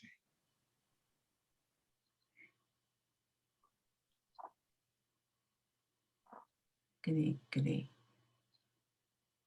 Cri, cri, cri. Ya, Cristian Rojas dice 7.692,3 metros partido por segundo. Eso, exacto, exacto, Giovanni Tapia dice 7.692,3. correcto. Estamos correctos en esto. Pero, ¿qué le quiero demostrar con esto? Le quiero demostrar que hay alta diferencia de velocidad de detonación entre un explosivo y Otro. otro. Y dependiendo de eso, digamos, como le voy a mostrar yo la fórmula de presión de detonación, se las voy a mostrar nomás más adelante y se van a dar cuenta que incide directamente la velocity of detonation. ¿Vamos? Vamos. BUD. Entonces, esto es un método que nosotros usamos en laboratorio, todo, pero ya existen métodos donde podemos medir la velocidad de detonación en un pozo de sonadura, en un pozo de detonación abierto o en un pozo subterráneo. Existen ya los métodos, se los voy a mostrar acá, es muy similar, se coloca una sonda y donde parte el explosivo y donde termina se corta, eso lo mide un software y ahí te calcula rápidamente, por ejemplo, en este UNANFO con detritus detonó a 3.661 metros por segundo. Ya existe esa tecnología donde yo puedo medir la velocidad de detonación de los explosivos. Ahora, ¿cuáles son los factores que afectan la velocidad de detonación? En los explosivos ideales, en los explosivos puros, ¿afectará algo la VOD? Contéstenme por el chat ahí. Vamos con las respuestas, chicos, chicas. Vamos, vamos, vamos, vamos, vamos. Yo solo leo. El Factores explosivo ideales, el explosivo puro, ¿afectará algo a la VOD o algún factor? ¿Qué fue lo que les recalqué yo cuando hablé de los explosivos puros? Los explosivos puros, los explosivos ideales, detonan con sus mismas características en el agua, les dije, en la tierra, en el aire, allá en la luna, cualquier lado detona. El explosivo ideal no se ve afectado la BOD. Sin embargo, los explosivos secundarios y terciarios sí se ven afectados por algunas cosas, ¿ya? ¿Vale? Por Vale. ejemplo, el tipo de producto, lo vimos, ¿cierto? ¿O no? Lo acabamos de ver, ¿o no? El tipo de producto. Los explosivos industriales detonan entre 2.000 a 7.300 metros por segundo. El BOD máximo ideal para cada producto del contacto combustible-comburente, porque un explosivo, como lo podemos ver anteriormente, es la mezcla de un combustible con un comburente. Y si la mezcla por ejemplo, cuando nosotros fabricamos anfoexplosivos, los fabricamos con nitrato de amonio y con petróleo. ¿Estamos claros? ¿Todos ahí? El anfo. Pero sin embargo, el nitrato de amonio es un fertilizante, ¿cierto? ¿Correcto? ¿Y cuál es la diferencia con el nitrato de amonio grado explosivo?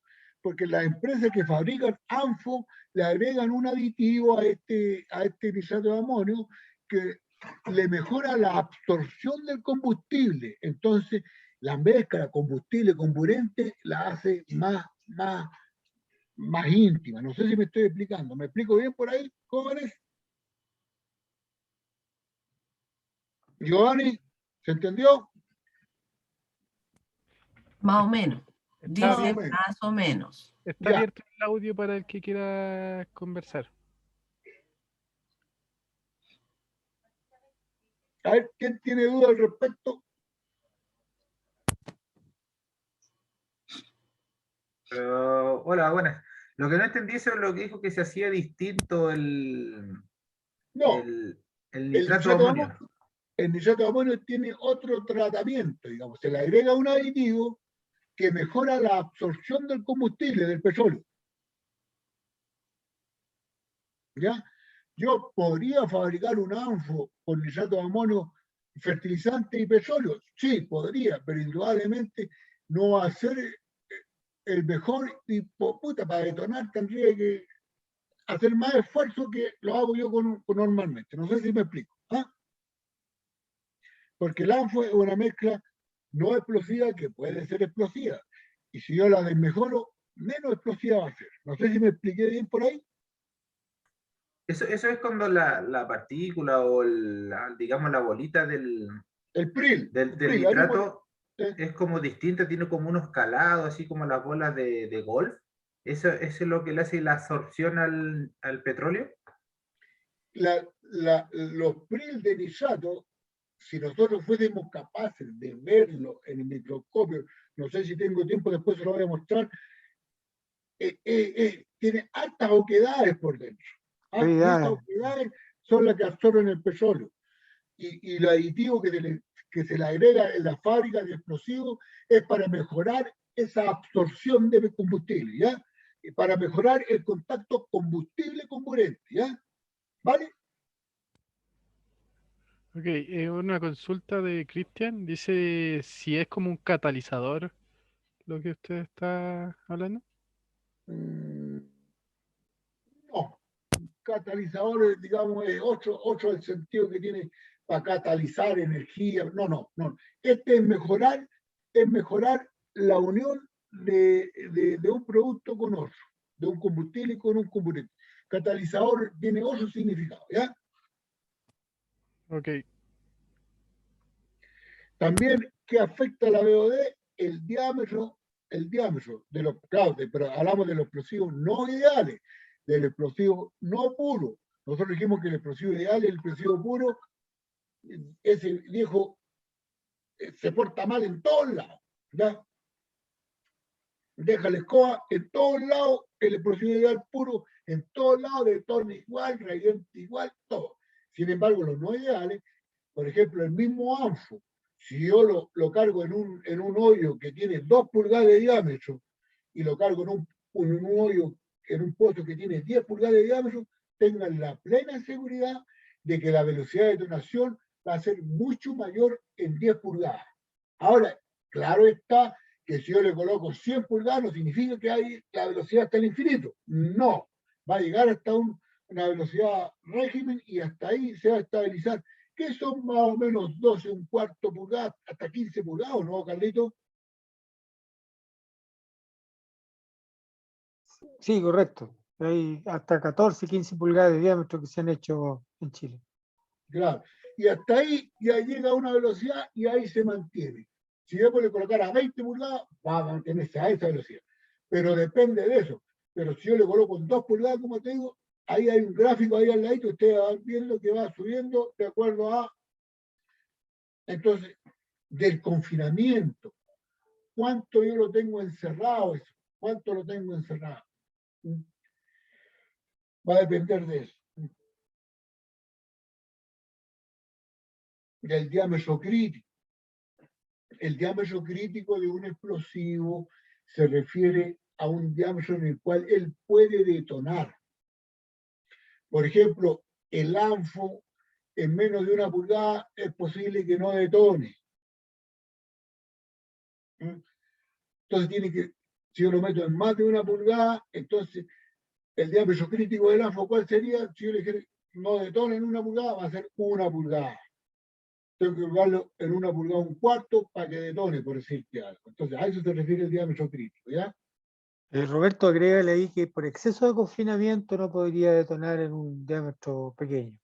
Eso se llama cuando lo confino mucho, cuando yo el explosivo lo llevo a la densidad de la muerte, como llamamos los tronadores. ¿Ah?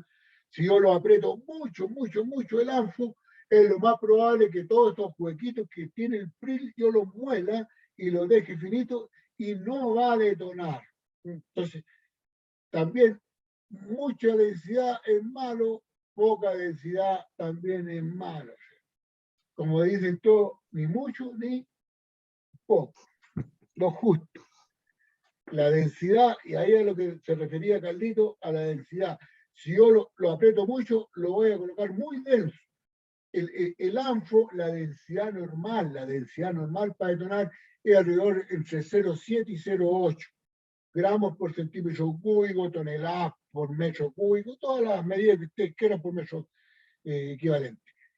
Y cuando yo sobrepaso el 1,2, ahí lo más probable es que el ANFO no me detone.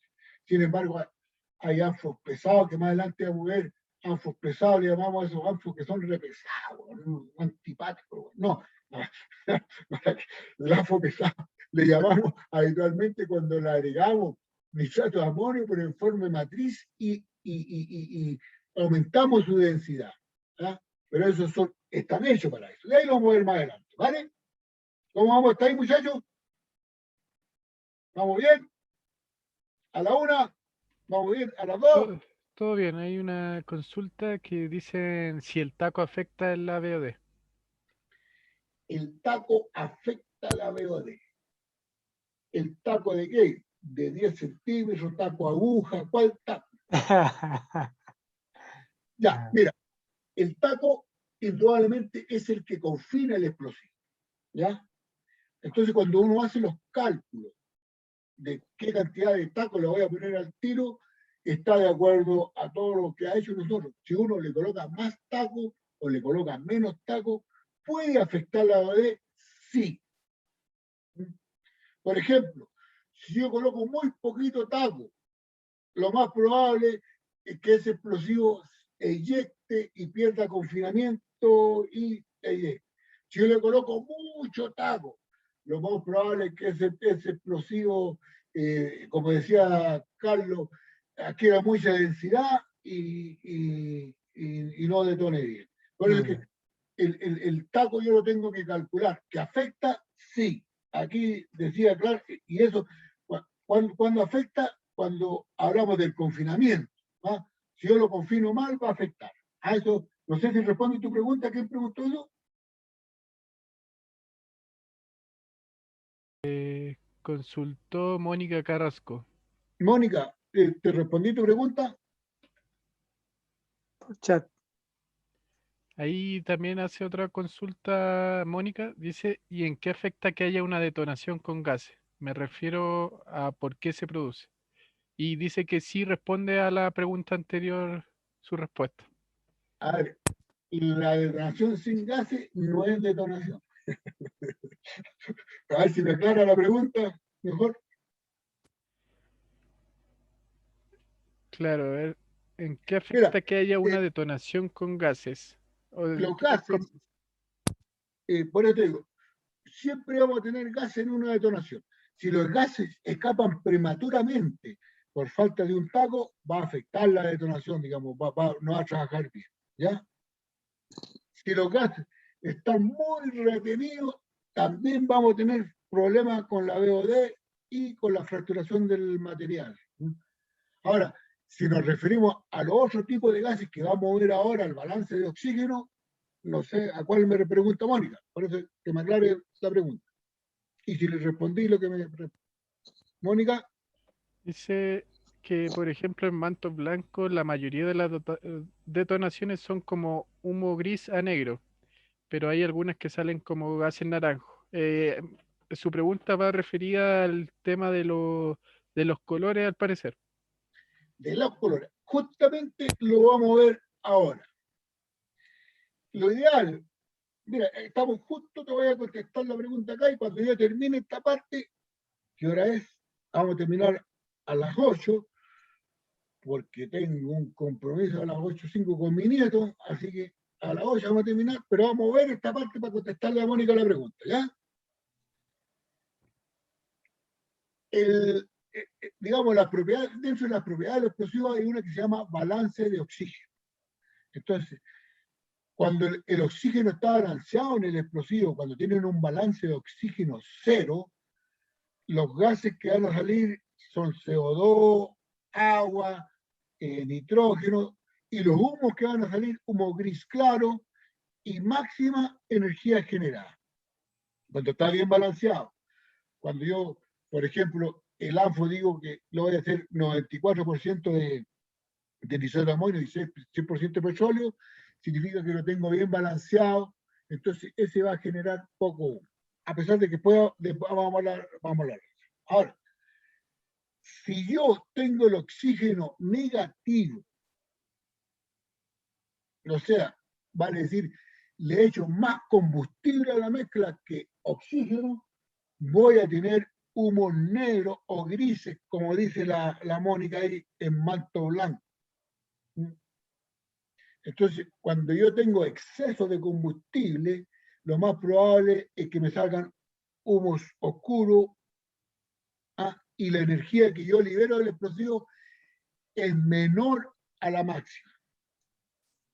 Y ahora, si yo tengo oxígeno positivo, digamos, más oxígeno que combustible, voy a generar esos famosos humos grises y naranjas, o amarillos, ocre, o muchas veces del color de la camiseta del equipo que a mí me gusta mucho y ahora me hace sufrir porque estamos dando la hora, que se llama Cobreloa. Naranjo. No le ganamos a nadie ahora, pero no importa. Es fútbol. Entonces, ahí, bajo estas tres condiciones, ahí salen los humos, los tipos de humos que salen, ¿ya? Ahora, aquí tenemos un gráfico, por ejemplo, del ANFO, que yo lo tengo al 5,6%, que es lo ideal, que si yo le echo menos combustible, que es el lado izquierdo, por ejemplo, no sé si alcanzan a ver el cursor ahí, la energía baja violentamente y salen humos de color naranjo. Ahora, si yo le echo más combustible, la energía también baja, pero no tan violentamente y generan humos negros. Ahora, ¿cuál es la diferencia entre generar humos negros y humos naranjo? El ANFO yo lo fabrico levemente, el explosivo habitualmente en la industria se fabrica levemente negativo. ¿Por qué? Porque si es levemente negativo, yo voy a generar monóxido de carbono, humos negros. Si yo enveneno a un tipo con humos negros, O sea, no como los alemanes en la Segunda Guerra, que los encerraban en un auto y le colocaban monóxido de carbono, se lo echaban. No, no. En caso que yo intoxique a un viejo con humos negros, lo saco al aire, ese viejo se va a recuperar. Ese viejo se va a recuperar. Pero sin embargo, si yo genero humos amarillos, lo más probable es que si ese viejo respira eso, yo a ese viejo no lo pueda recuperar, porque ese viejo si respira eso, eso son humos nitrosos que con el agua de los pulmones se van a transformar en ácido nítrico los pulmones y van a provocar edemas pulmonares. Y ese viejo ya fue nomás. Te fuiste lucho. Entonces, Roberto, por eso, dime. agrégale eso para las personas que están en la audiencia. Agrégale también que el manto blanco, ¿Qué? bueno, en casi toda la Ya zona terminé, dijo que ya terminé a las 8. hay rocas duras que son de tantos megapascales. Entonces también ahí es muy importante lo que tú estás explicando en relación al balance del producto en sí, tanto el Ahí oxígeno como... correcto, sí. Bueno, lo vamos a ir Agrégale eso. desarrollando. Lo vamos a ir desarrollando, digamos. En la medida que vamos avanzando, vamos a ir desarrollando.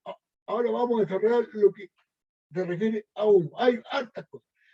Si yo tengo déficit de combustible, como ven en este gráfico, si tengo déficit de combustible, lo más probable es que salgan humos rojos hacia abajo. Si yo tengo exceso de combustible, lo más probable es que salgan humos negros. ¿Ya? Vamos a ver, esta fue una sonadora donde yo me fui al chancho con el petróleo.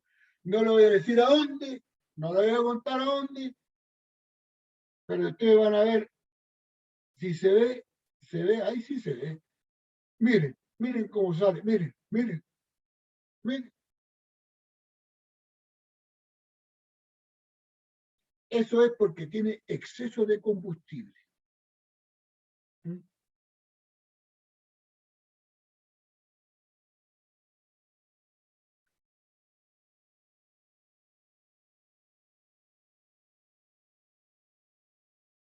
Y ahí fue en una pelea que tuve en una mina que me dijeron, no, tus camiones no están tirando petróleo. Mira, observa. ¿Mm?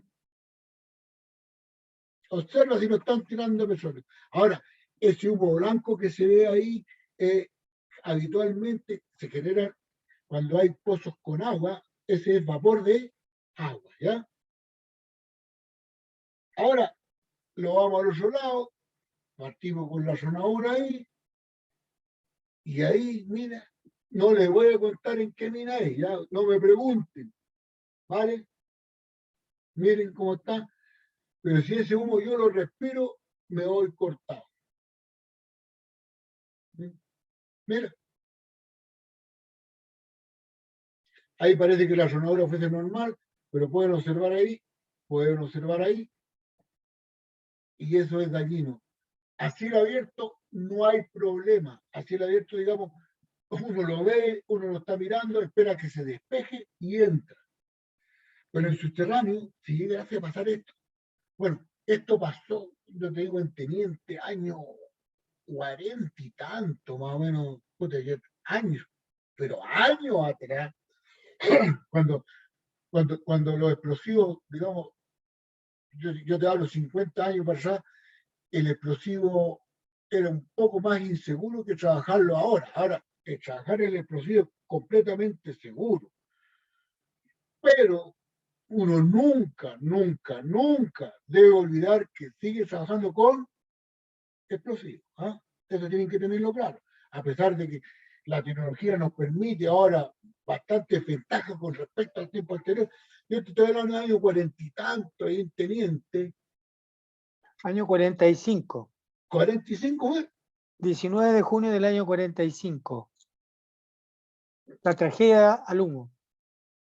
Claro. Humo. Fue un No, accidente. pero ese fue un incendio. Ese fue un incendio. Claro, pero es la fecha No. que sale acá. Claro, ese fue un incendio, me parece. No, pero esto lo que te voy a conversar yo fue otra cosa que pasó en Teniente, que estos viejos choquearon, comieron, llegaron a la casa, no hicieron nada y amanecieron muertos. 2 viejos. Y estos viejos le hicieron su autopsia, ácido nítrico en los pulmones. Pero ¿cómo pueden trabajar con ácido nítrico dentro de la mina, todo esto? Que como se sonaba con ANFO, la minería subterránea estaba mal balanceada, pasó estos humos amarillos por ahí en pequeña cantidad, pero uno no se da cuenta de la subterránea. Justo el comedor estaba en la revuelta, mira, estoy hablando como cuando el tiempo que trajeron el carbón, ¿eh? Principal y revuelta. En la revuelta es la salida del aire, ¿eh? Por si acaso, ¿verdad? La salida del aire, y ahí respiraron este aire, y los viejos ahí respiraban ahí estos humos amarillos, y se murieron. Pero te está ganando años, ahora ya no pasa eso, ¿ya? ¿Vale? Entonces, ahora todos le echamos indudablemente la culpa al explosivo, pero no necesariamente se debe a humo defectuoso, que es lo que me estaba que le aclarara Carlito delante. Hay muchas razones por cuales salen humos de distintos colores. ¿Ah? Indudablemente, el primero lo vamos a achacar a que el explosivo estaba mal balanceado.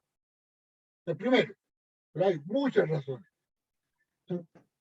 Y estas razones son cuando la roca es muy dura, como decía Carlos, cuando hay muchas grietas en la roca, ¿eh? Cuando hay malas prácticas de carguío, cuando un diseño es inadecuado, digamos, cuando la secuencia de tiro con tiro no es la adecuada, también te genera humo amarillo. Ah, pero no porque el explosivo trabaje mal, sino que porque hay prácticas que no son las adecuadas. Las condiciones climáticas y el macizo rocoso son descritas en la literatura como otras causas, la que conversaba Carlos recién, ¿eh? El macizo rocoso, duro, muy blando, mucha agua, etcétera. Hay una montonera de razones por las cuales pueden salir humos de distintos colores. No sé si Mónica le aclaré la pregunta que estaba haciendo, a ver si le puede preguntar Giovanni.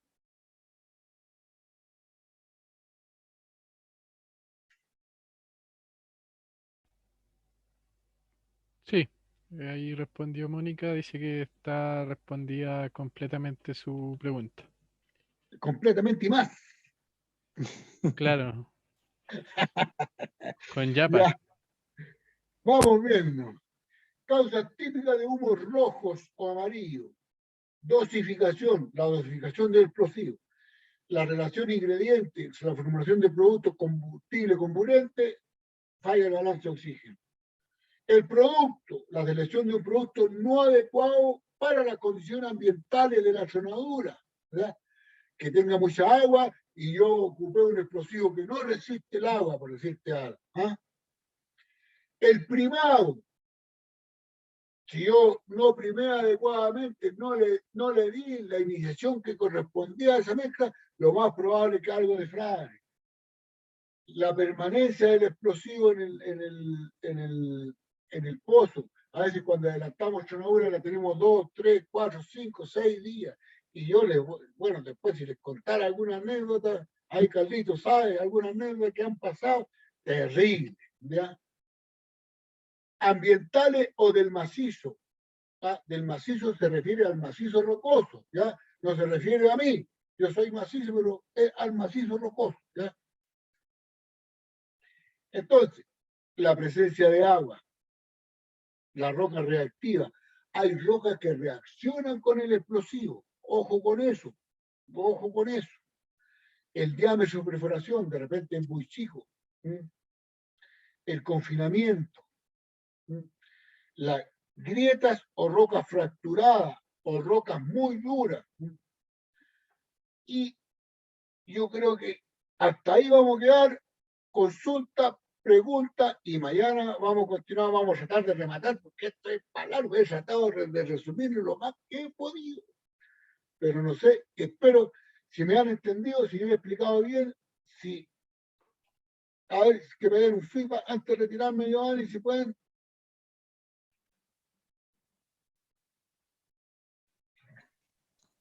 Si hay preguntas. Estamos a la espera si hay alguna consulta.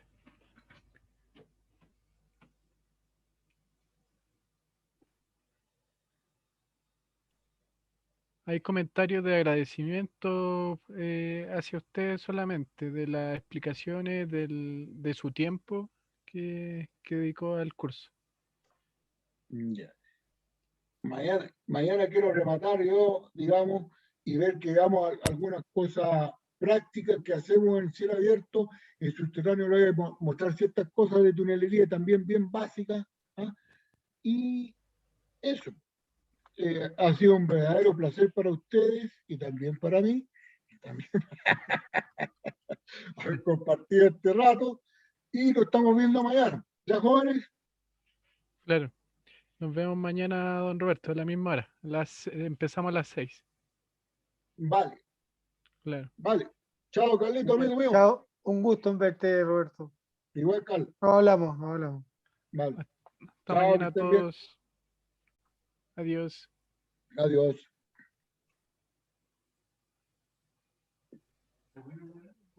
No avancé nada, joder.